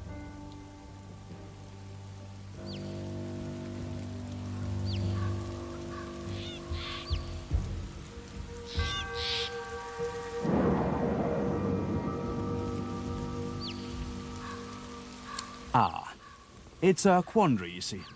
I'm not exactly welcome in the Stone Garden. The servants that tend the graves, well, their master, this Riker fellow, caught me nosing around, so he had them chase me off. The spirits within are particularly feisty as well. Can't say why. I'm as gentle as can be. Alas, I'm stuck sniffing out herbs and fungi on the outskirts. He presses a forefinger against his chin and hums. This is when having access to a God-woken might come in handy. You see, beyond the gates, there's something that my heart, such as it is set on.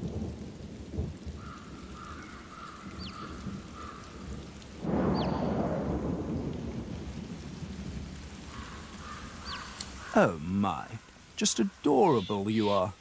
I dare say you'll enjoy this story. Somewhere in this graveyard lies an object of tremendous power. Or so the legends say, anyway. Belonged to a family buried near here, the Surreys.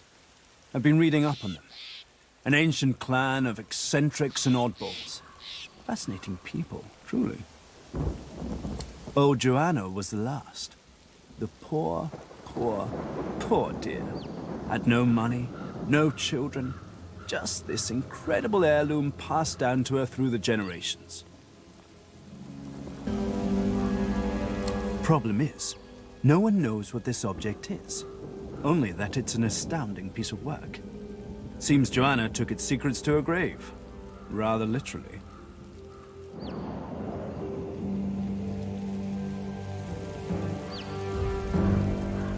His coy grin freezes.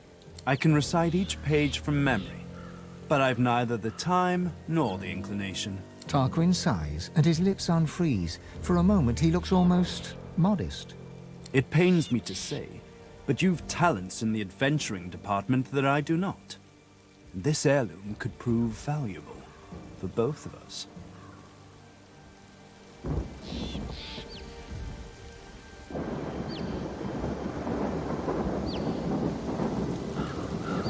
I've told you everything you need to...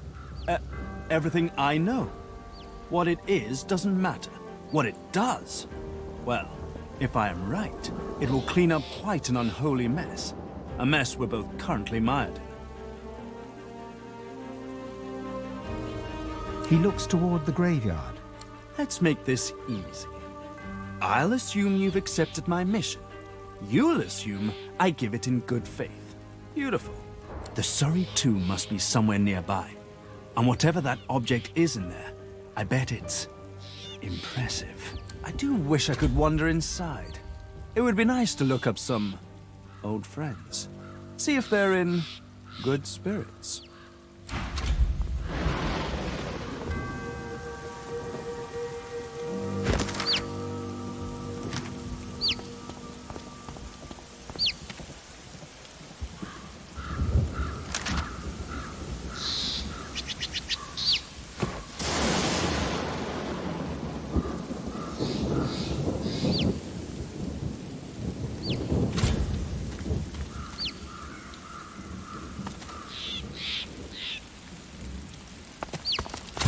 Lovely day. Perfect weather for it. The lizard hums tunelessly. Not a melody exactly, but more of a meandering moan. 10 spans under, humans slept. 10 spans up, the dwarves were kept. Lizards burned in lasting flame. Elven trees towards skies did aim.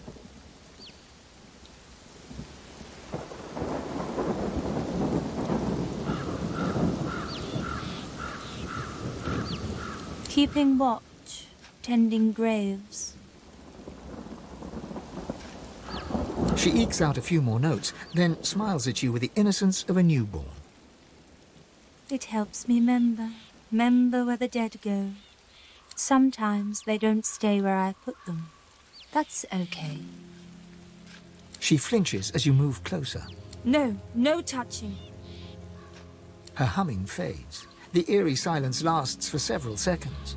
Riker might get mad. He doesn't like it when someone touches his things.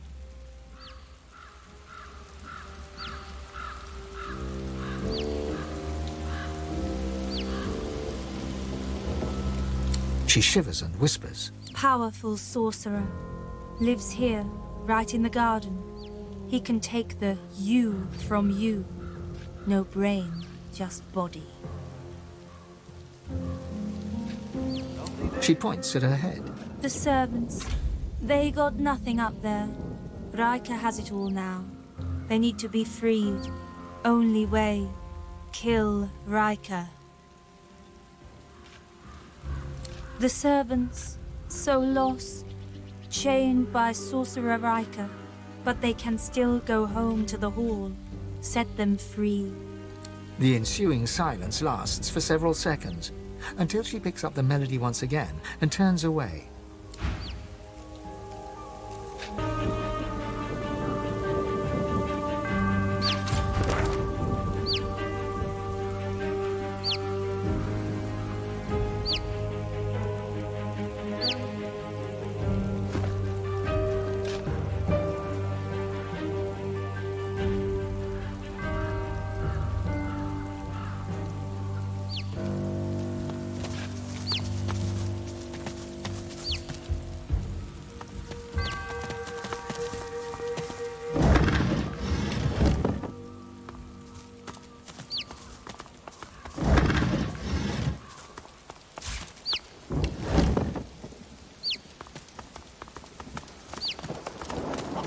Within the stone garden's walls, peace be thy immortal fortune, relieved of toil, free of indignity, until thou art called to serve. Did you expect a needle?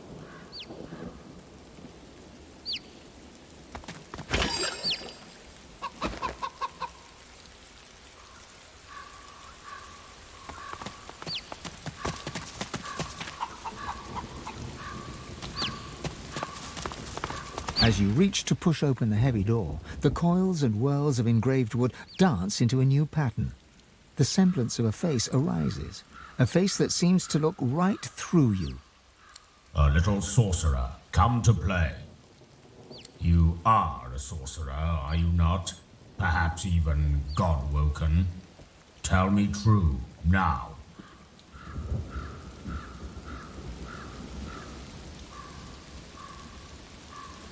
Silence greets your answer. In the distance, you hear the screech of an eagle. Worryingly closer, you hear some kind of a moan. Time passes. At last, the lips on the door creak open, and the door speaks. Enter. The face melts back into the wood of the door, and the whirls swirl back into a floral pattern. A loud metallic click can be heard from deep within.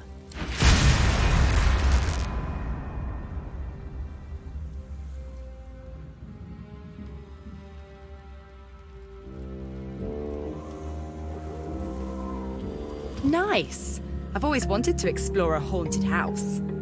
The masked creature is mute, save the occasional moan.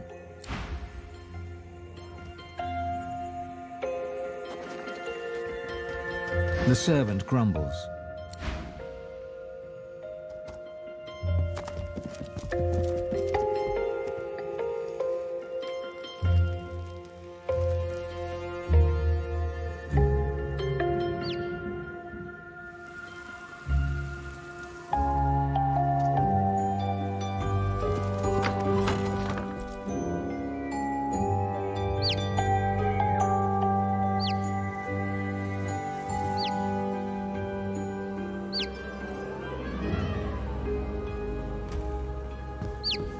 The masked creature is mute.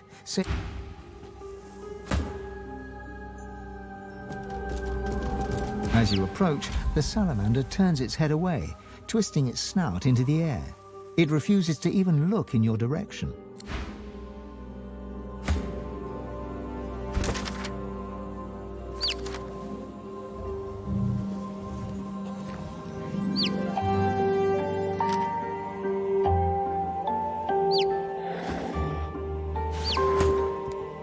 The salamander's tongue flickers, tasting you on the air. It turns away with a grunt.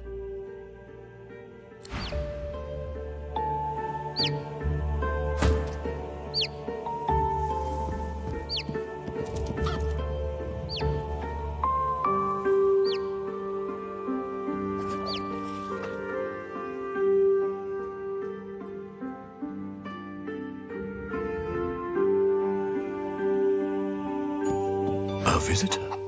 Such a rare and exquisite pleasure.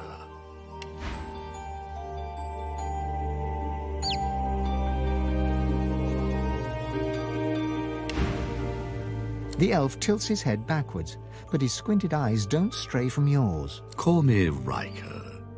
Please, do avail yourself of my creature comforts. You've surely come a long way.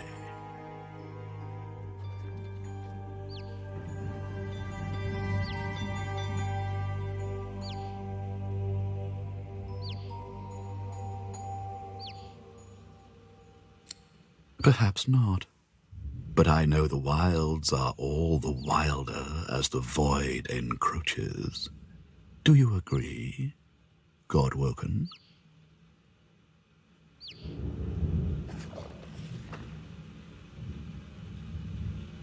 Don't be so naive. My doors only open on the occasion of truth.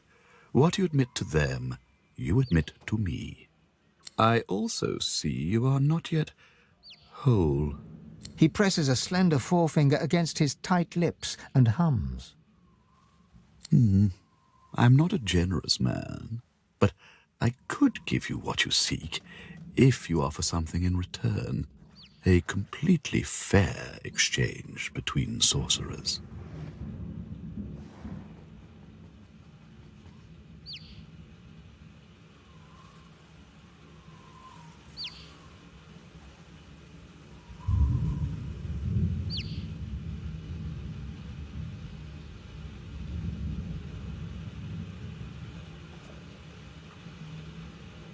Let's not be so secretive, my dear. You're dying to show off those smouldering talents of yours. You just don't know how to handle them. I can help you with that. I can share my bond with the Source with you, fill your well to the brim, make you a master. The rest of the story, well, it's yours to write.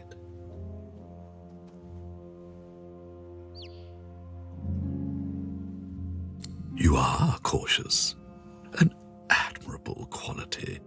I, too, have difficulty with trust. However, my requirements are very simple. You go to the Black Pits, to a cavern there. In it, you'll find a stone tablet of considerable value. He points to the location on your map. Bring it to me.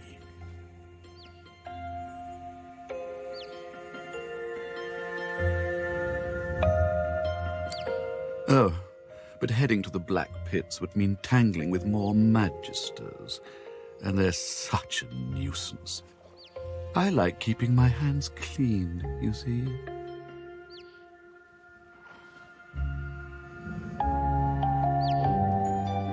It's a miracle of the ancients. Priceless, really, and powerful enough to draw the magisters' attentions. I won't bore you with further detail. Suffice it to say, it is safer in my hands than in theirs.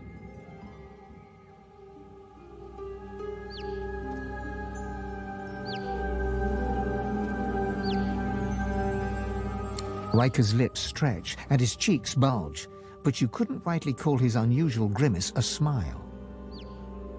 I'm a man of taste, as you no doubt see. A relic this significant would make an incredible addition to my collection. Don't deny an old elf his simple pleasures. A promise you'd best fulfill. Riker bows his head deeply. Then you'll have the power you seek, if not the power that trumps it. There will always be one greater, you know. Now please, don't let me keep you. Tarquin. Ah, that must be the fellow I found snooping in unwanted places.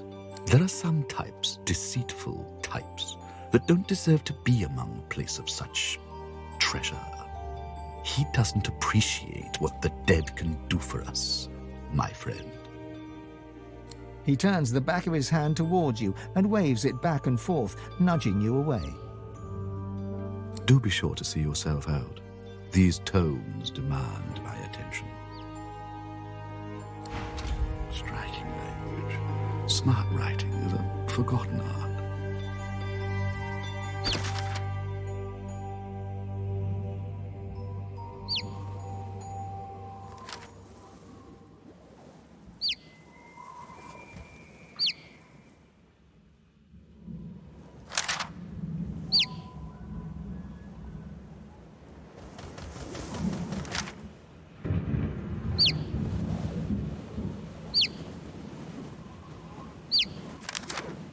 Striking language.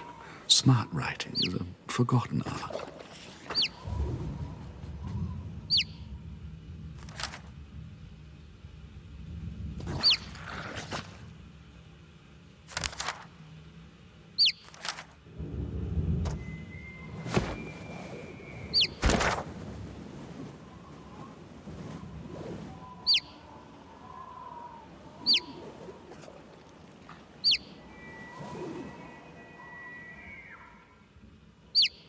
Such dreamy prose. I could get lost in it.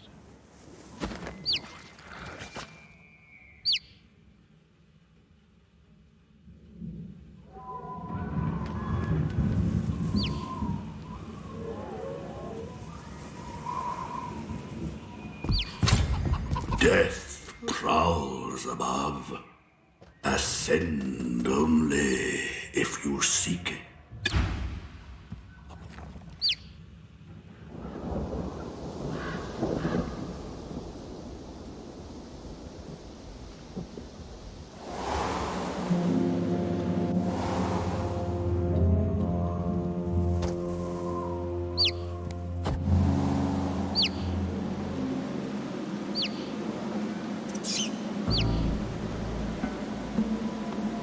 Sure is damp and dank here.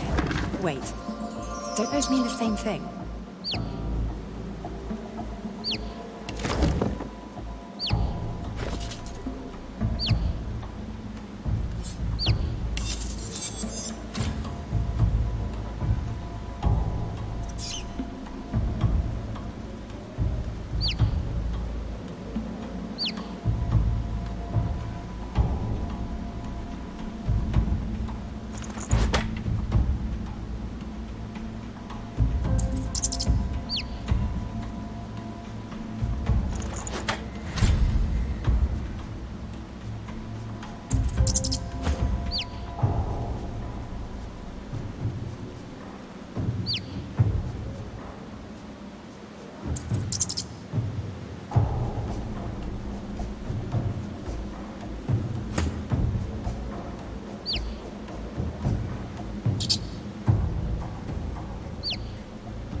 Potato cheese.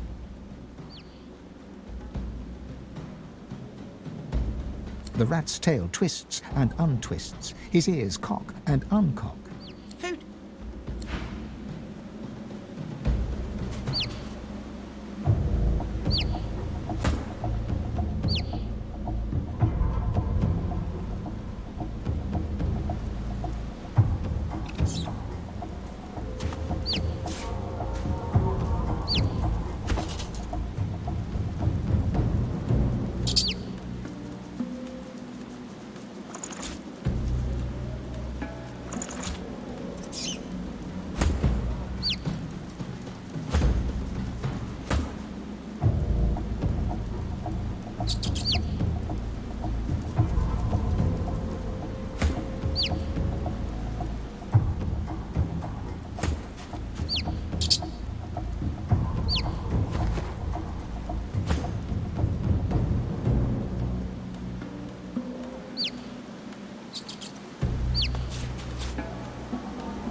No time, need food.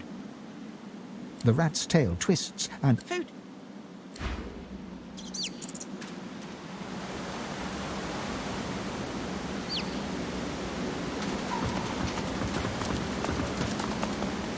The turtle looks up at you, slowly. It looks down, slowly. It looks back to you, slowly. Lucky in life, unlucky in love.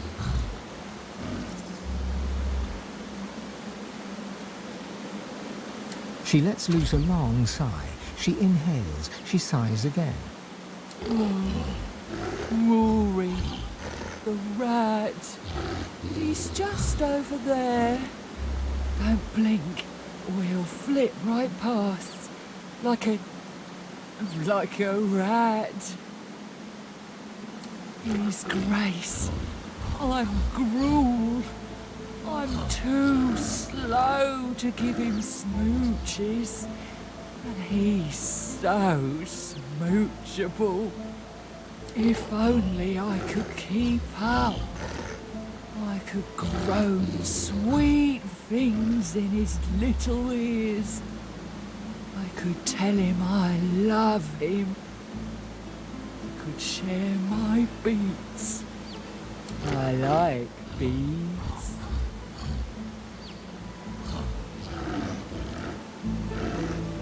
Oh, how kind. But I don't like butter. You could try carrot juice or some kind of nectar. The rats like nectar. Maybe cheese juice. Is there such a thing as cheese juice?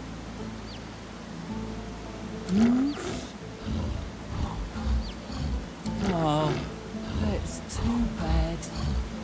Because then you could cheese juice her up. She grins at her own joke. It takes a good minute for her mouth to reach a full smile.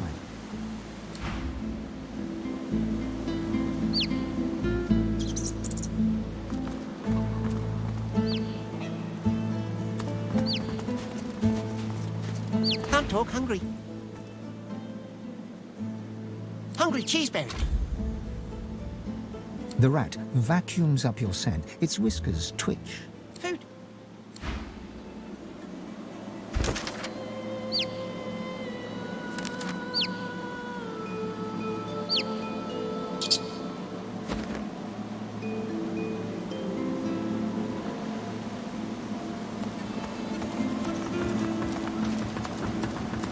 The turtle looks up at you, slowly. Lucky in life, unlucky. Oh, he does love a good nibble. If it meant he'd stick around, I'd lie in a bed of apples. Maybe you could drop some victuals next to me. They say the way to a rat's heart is through his...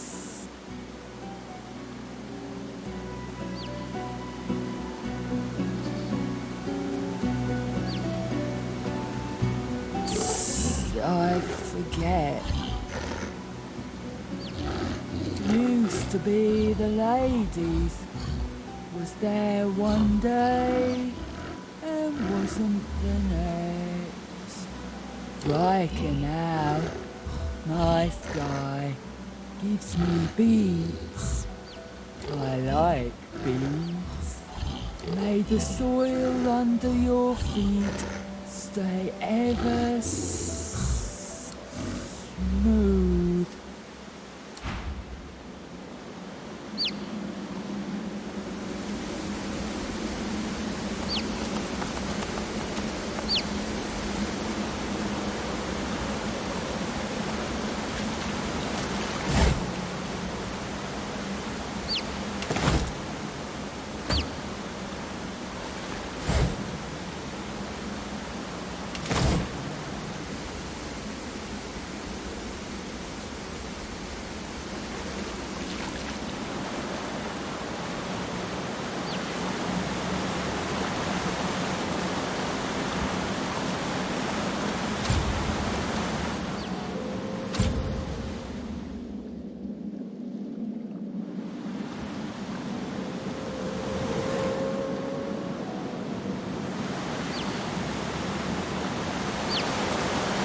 time, need food.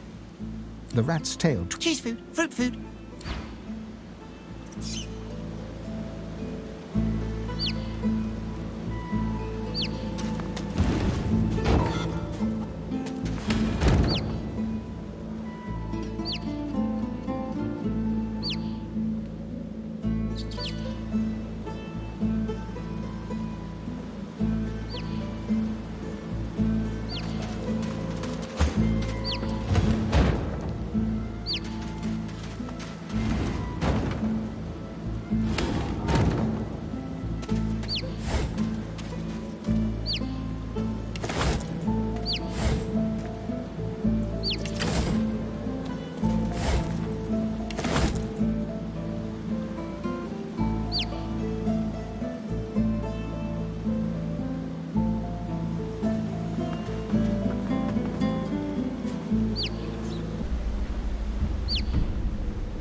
Love is in the air.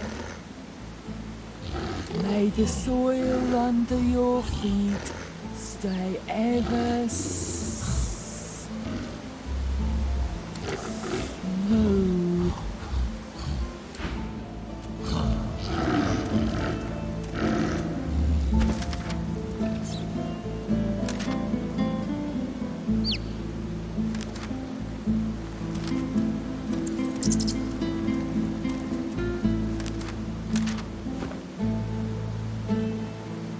Cuddles for days.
The servant emits a menacing growl.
The servant responds with a blank look.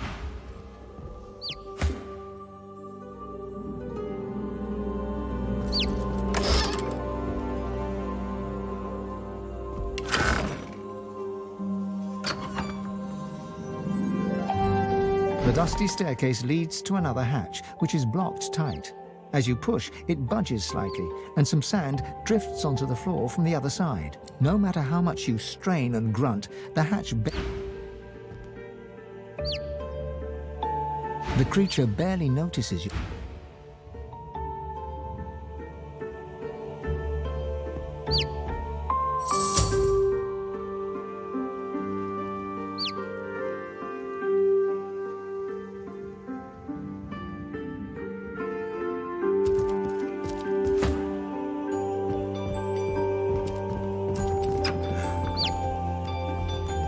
The dusty staircase leads to another hatch. No matter how much you strain and...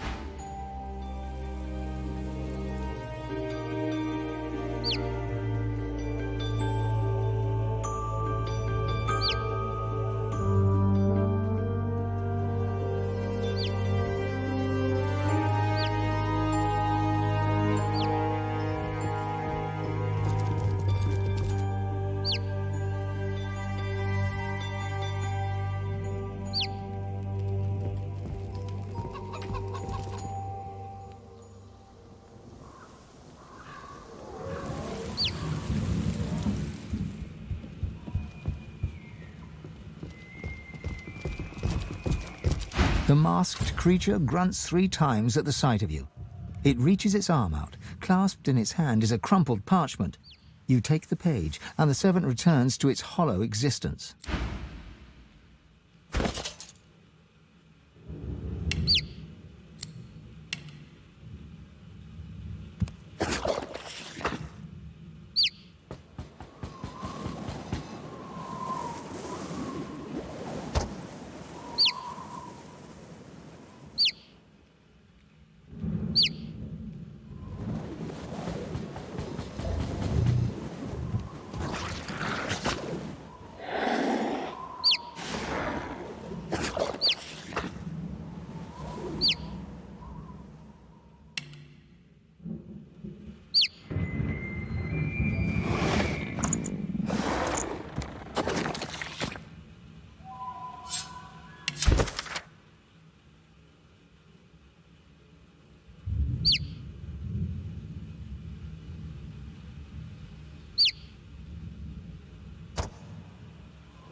As you approach, the salamander turns its head.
Flesh and bone, severed and stitched. Perhaps some sort of necromancy?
I trust that our bargain reaches a satisfactory conclusion.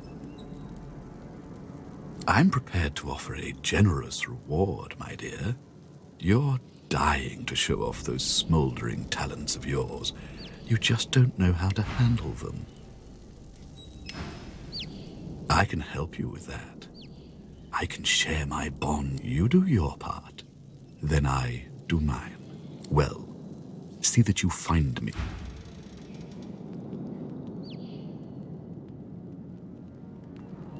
I see a trap nearby.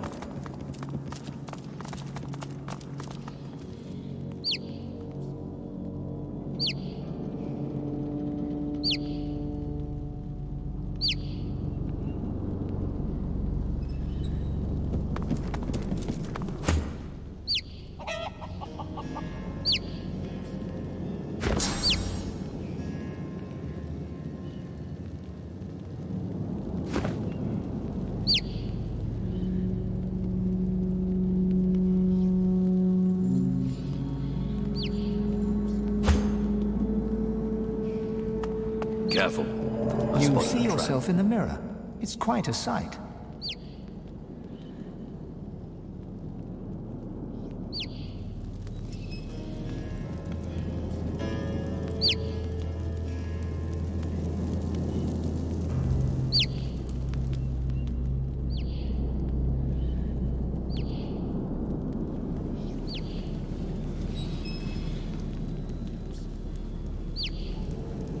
Careful.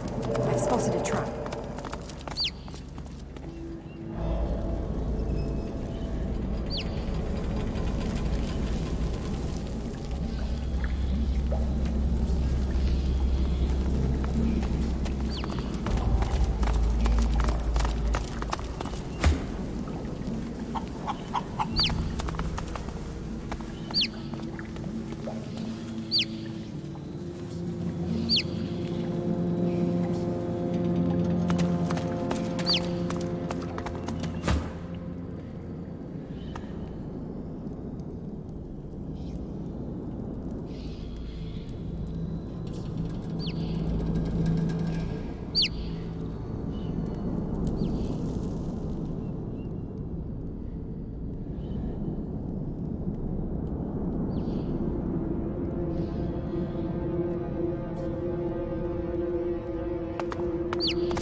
What's this? I found something.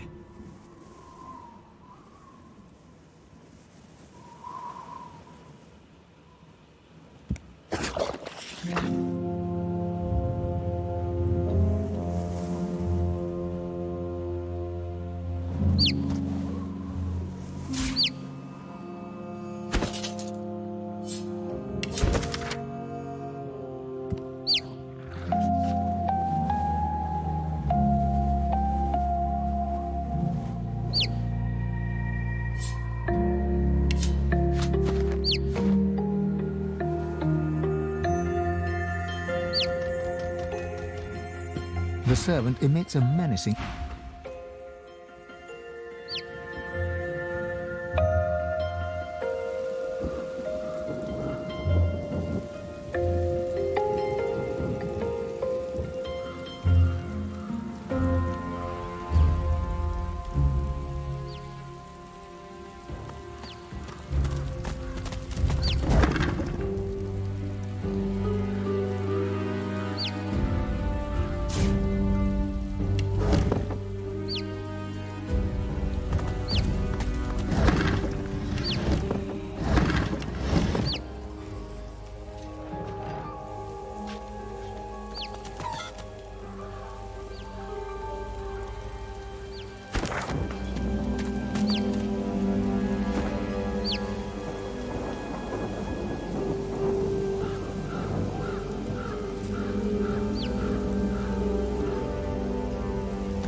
something.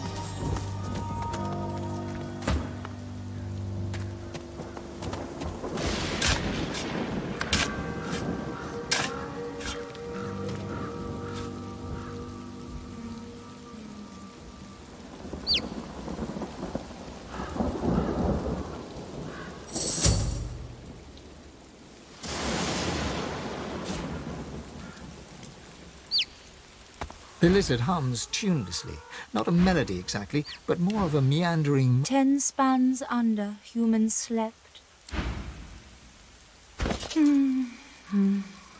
10 spans up.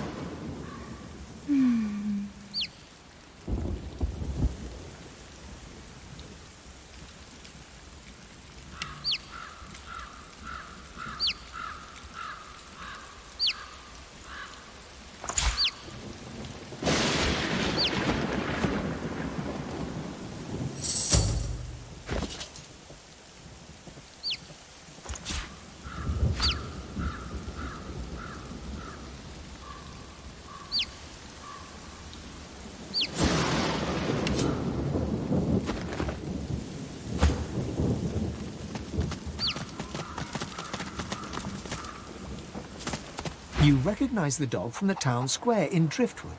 The wounds from his spiked collar are healing well. Oh, hi! How are you? I'm good. Hey, do you smell that? It smells like the fish place, doesn't it? Like fish, only, worse. Okay, bye!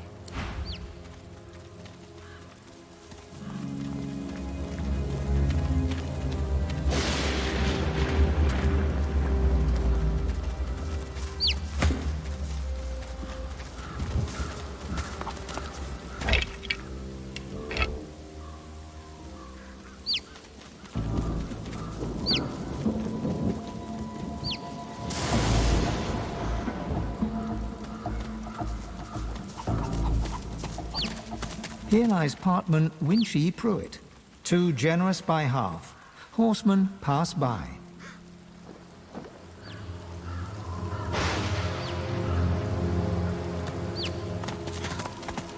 The name upon the old grave marker can no longer be made out. It is no longer possible to read the name upon this old grave marker. It is no longer possible to read the name upon this old grave marker.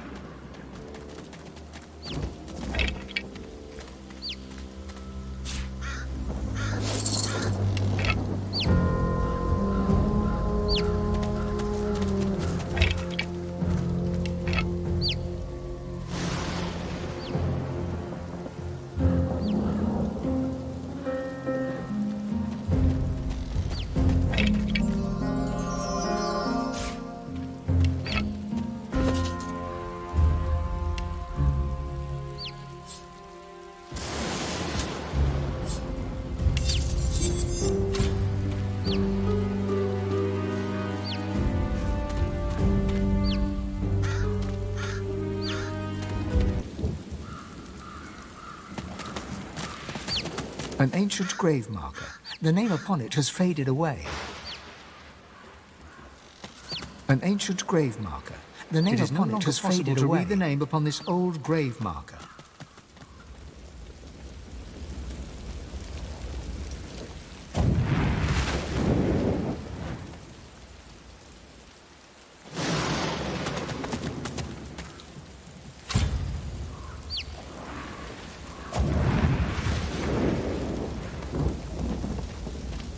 Grand altar indeed. Lizard death rites are nothing if not dramatic.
The masked creature is...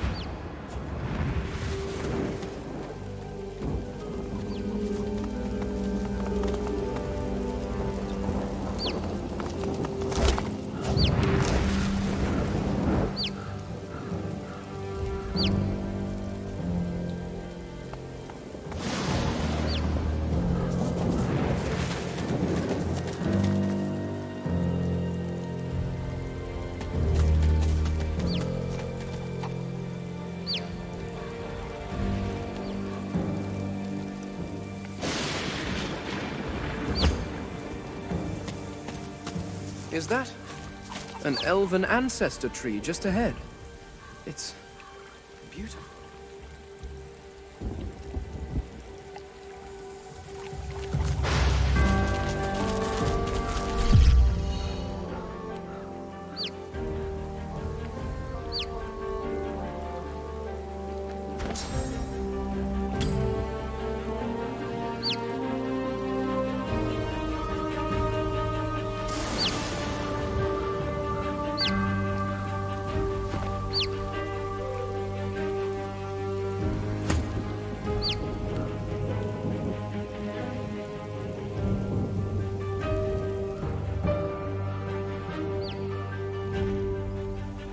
The roots of a great ancestor tree reach from deep underground to the surface above and beyond. But this tree feels tainted.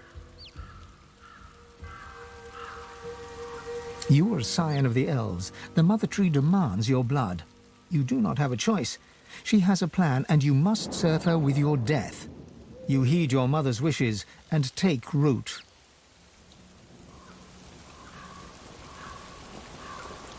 But then you hear a voice, a friendly whisper from beyond. The voice knows you, he understands you, he loves you. He offers you your freedom and asks but one small service in return. Grateful, you accept. In an instant, you are an elf once more, walking in the world. But your new friend begins to make demands. Small services, then larger and more often. They cause you pain. At last, he bids you guard your tree. He expects you shall have guests. You shall kill the Godwoken when they come. Then you shall be free.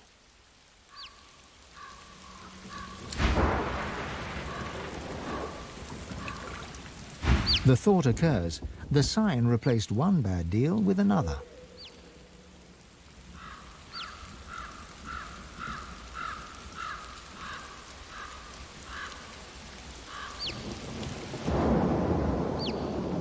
That story hits a little too close to home.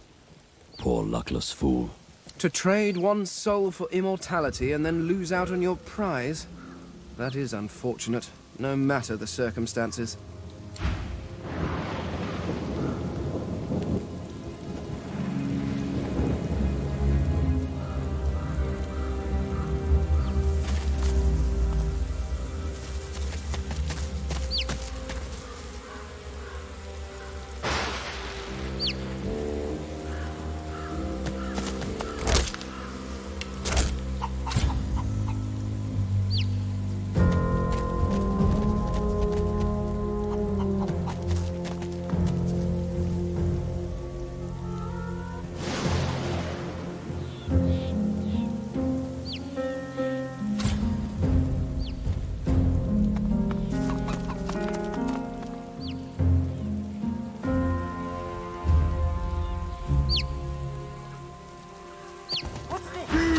Help! I'm down here! A mind of this magnitude shouldn't be cursed to live like this. Can you dig me up?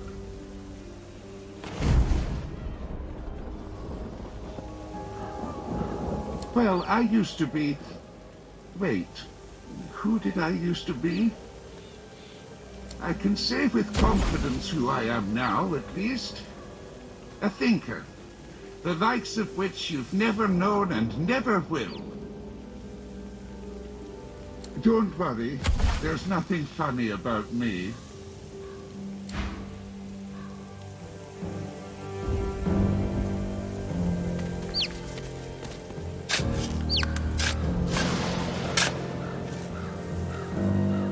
The skeleton tries to brush the dirt from his clattering bones, then frowns. The moistest bits are still stuck in his cracks and crevices. Thanks. You're probably looking for a reward, but I haven't got much. Except, you know, the wisdom of the ages. He pokes a finger against his ossified head. I'm a bit of a philosopher, you see. Not much else to be, what with all that thinking time.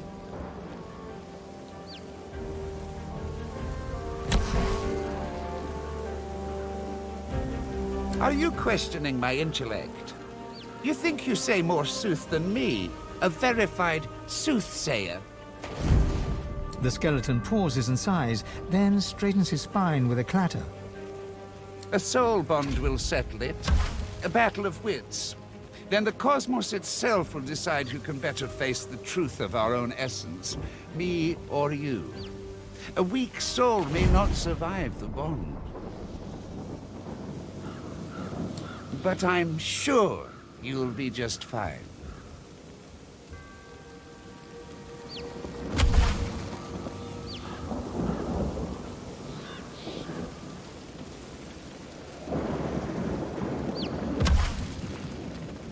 Oh, it's easy. We link up souls and share our innermost beliefs. Think of it like an innocent little duel. The winner remains comfortable with their personal truths. The loser, well...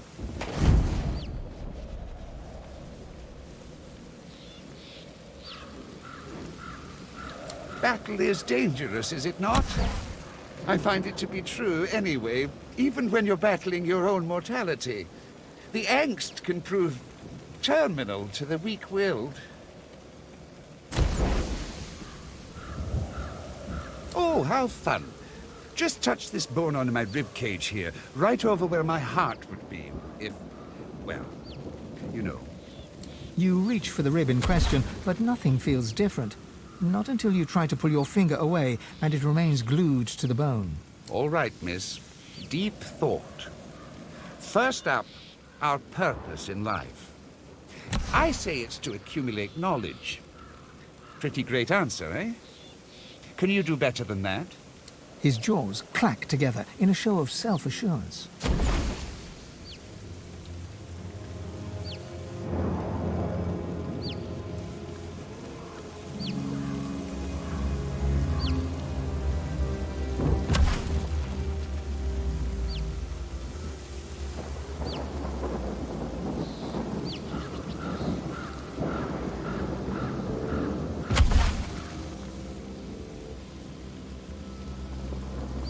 A shattering shiver passes through the skeleton's body from toe to head, then back again. The cosmos agrees with you. Could it be, I don't know my own meaning? This emptiness. No matter. Surely you cannot best me again. Tell me, Sally Smartypants, is there such thing as free will? I say no. The gods guide our every move. I dare you to outsmart me now.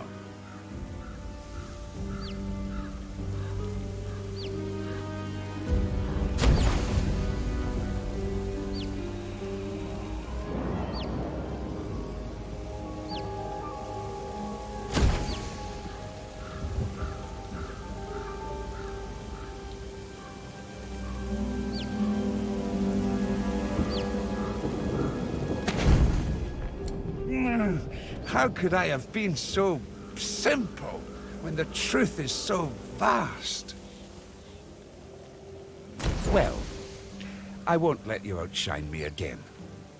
The skeleton hangs his head low, then yanks it upwards again. Is there a difference between right and wrong? The truth is that there is not. Only action and consequence. Oh-ho! I got you there.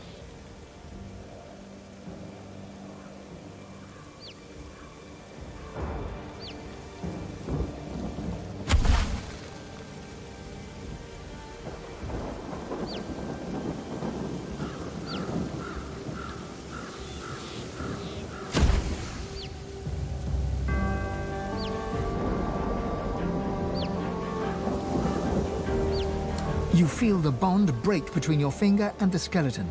You pull your hand quickly back to your side. Inner doubt rips through your mind, soul, and body. The pressure builds and builds. Such a pity.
Did you ever meet a true philosopher?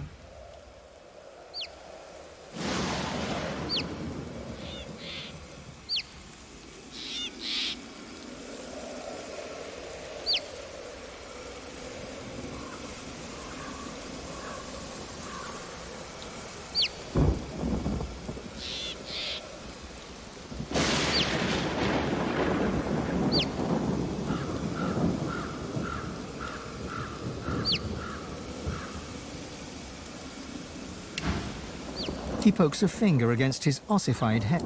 You found one right here. Spent centuries buried under the dirt. What with all that thinking time? Are you questioning my... The skeleton pauses. A soul bond, but I'm sure you'll be just fine. Oh, how fun. You reach for the ribbon. All right. His jaws clack together in a show of self-assurance. A shattering shiver passes. Well, but tell me, I say no. The gods guide our every move. I dare you to Oh, gods, The skeleton hangs his head. One last query. Is there a difference between right and wrong? The truth is that there is not. Only action and consequence. Ho-ho! I got you there.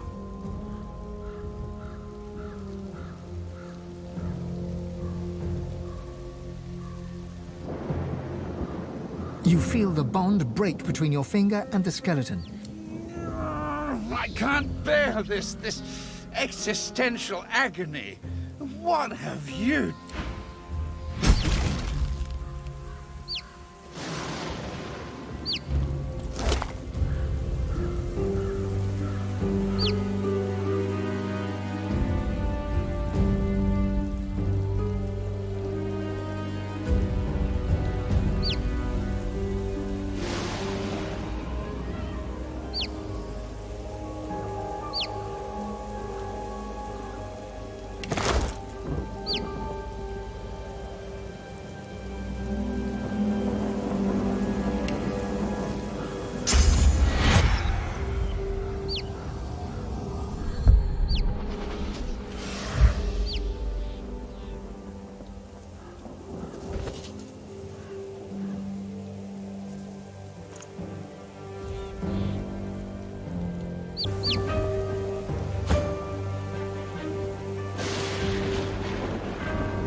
Here rests Timmus Anchoret.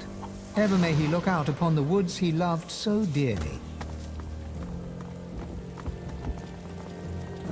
Here lies Porphyria Swan, died of shrieking hysteria. Let the gossips chatter, no matter. Arthur Bree lies here, sadly missed by customers and family alike.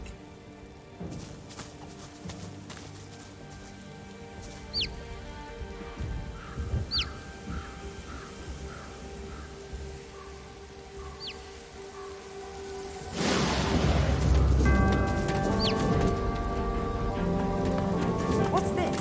I found something.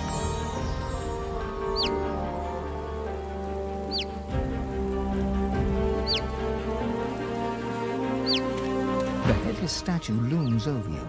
Its plinth bears the same rotation scratches as its counterpart.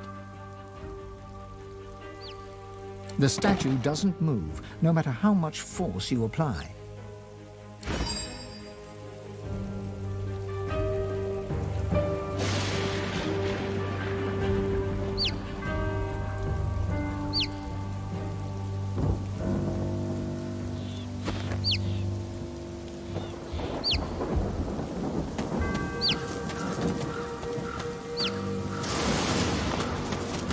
A lonely traveller did pass. We found her lying in the grass. We saw the smile upon her face and gave her a final resting place.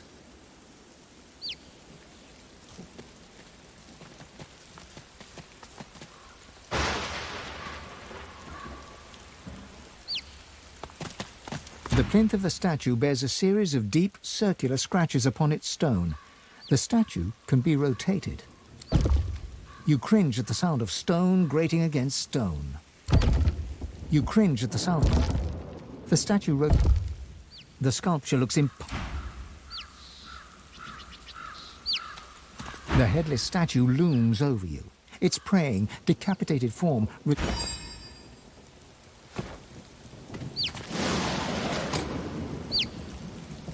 The plinth of the statue bears a series of deep circular scratches upon its stone. The statue can be rotated.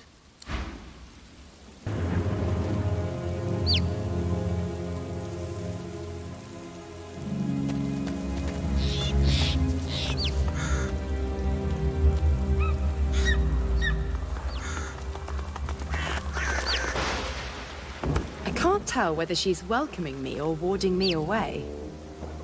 Crude and cultured both at once.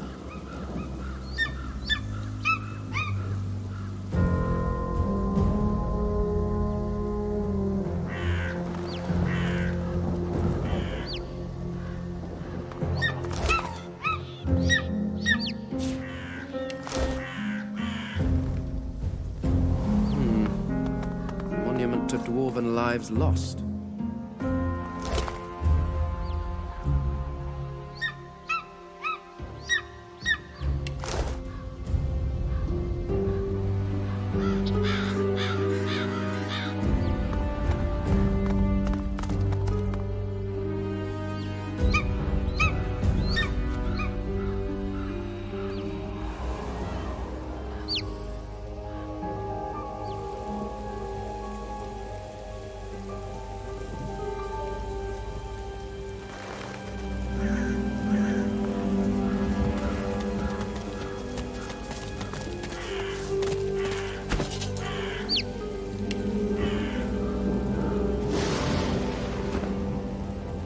The headless statue looms over you.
This part is gated off from the rest.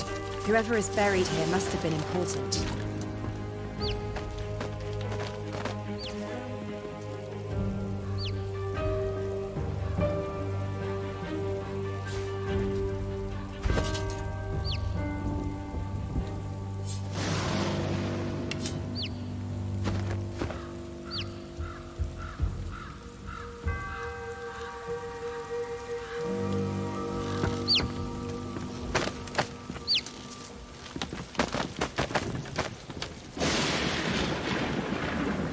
Here rests the elven hero Halla. He served Lucian the Divine with great vigor and defended the farmers who feed Reaper's Coast against pitiless bandits. The implements of his heroism shall rest at the site of his victory. Here rests the elven hero Halla.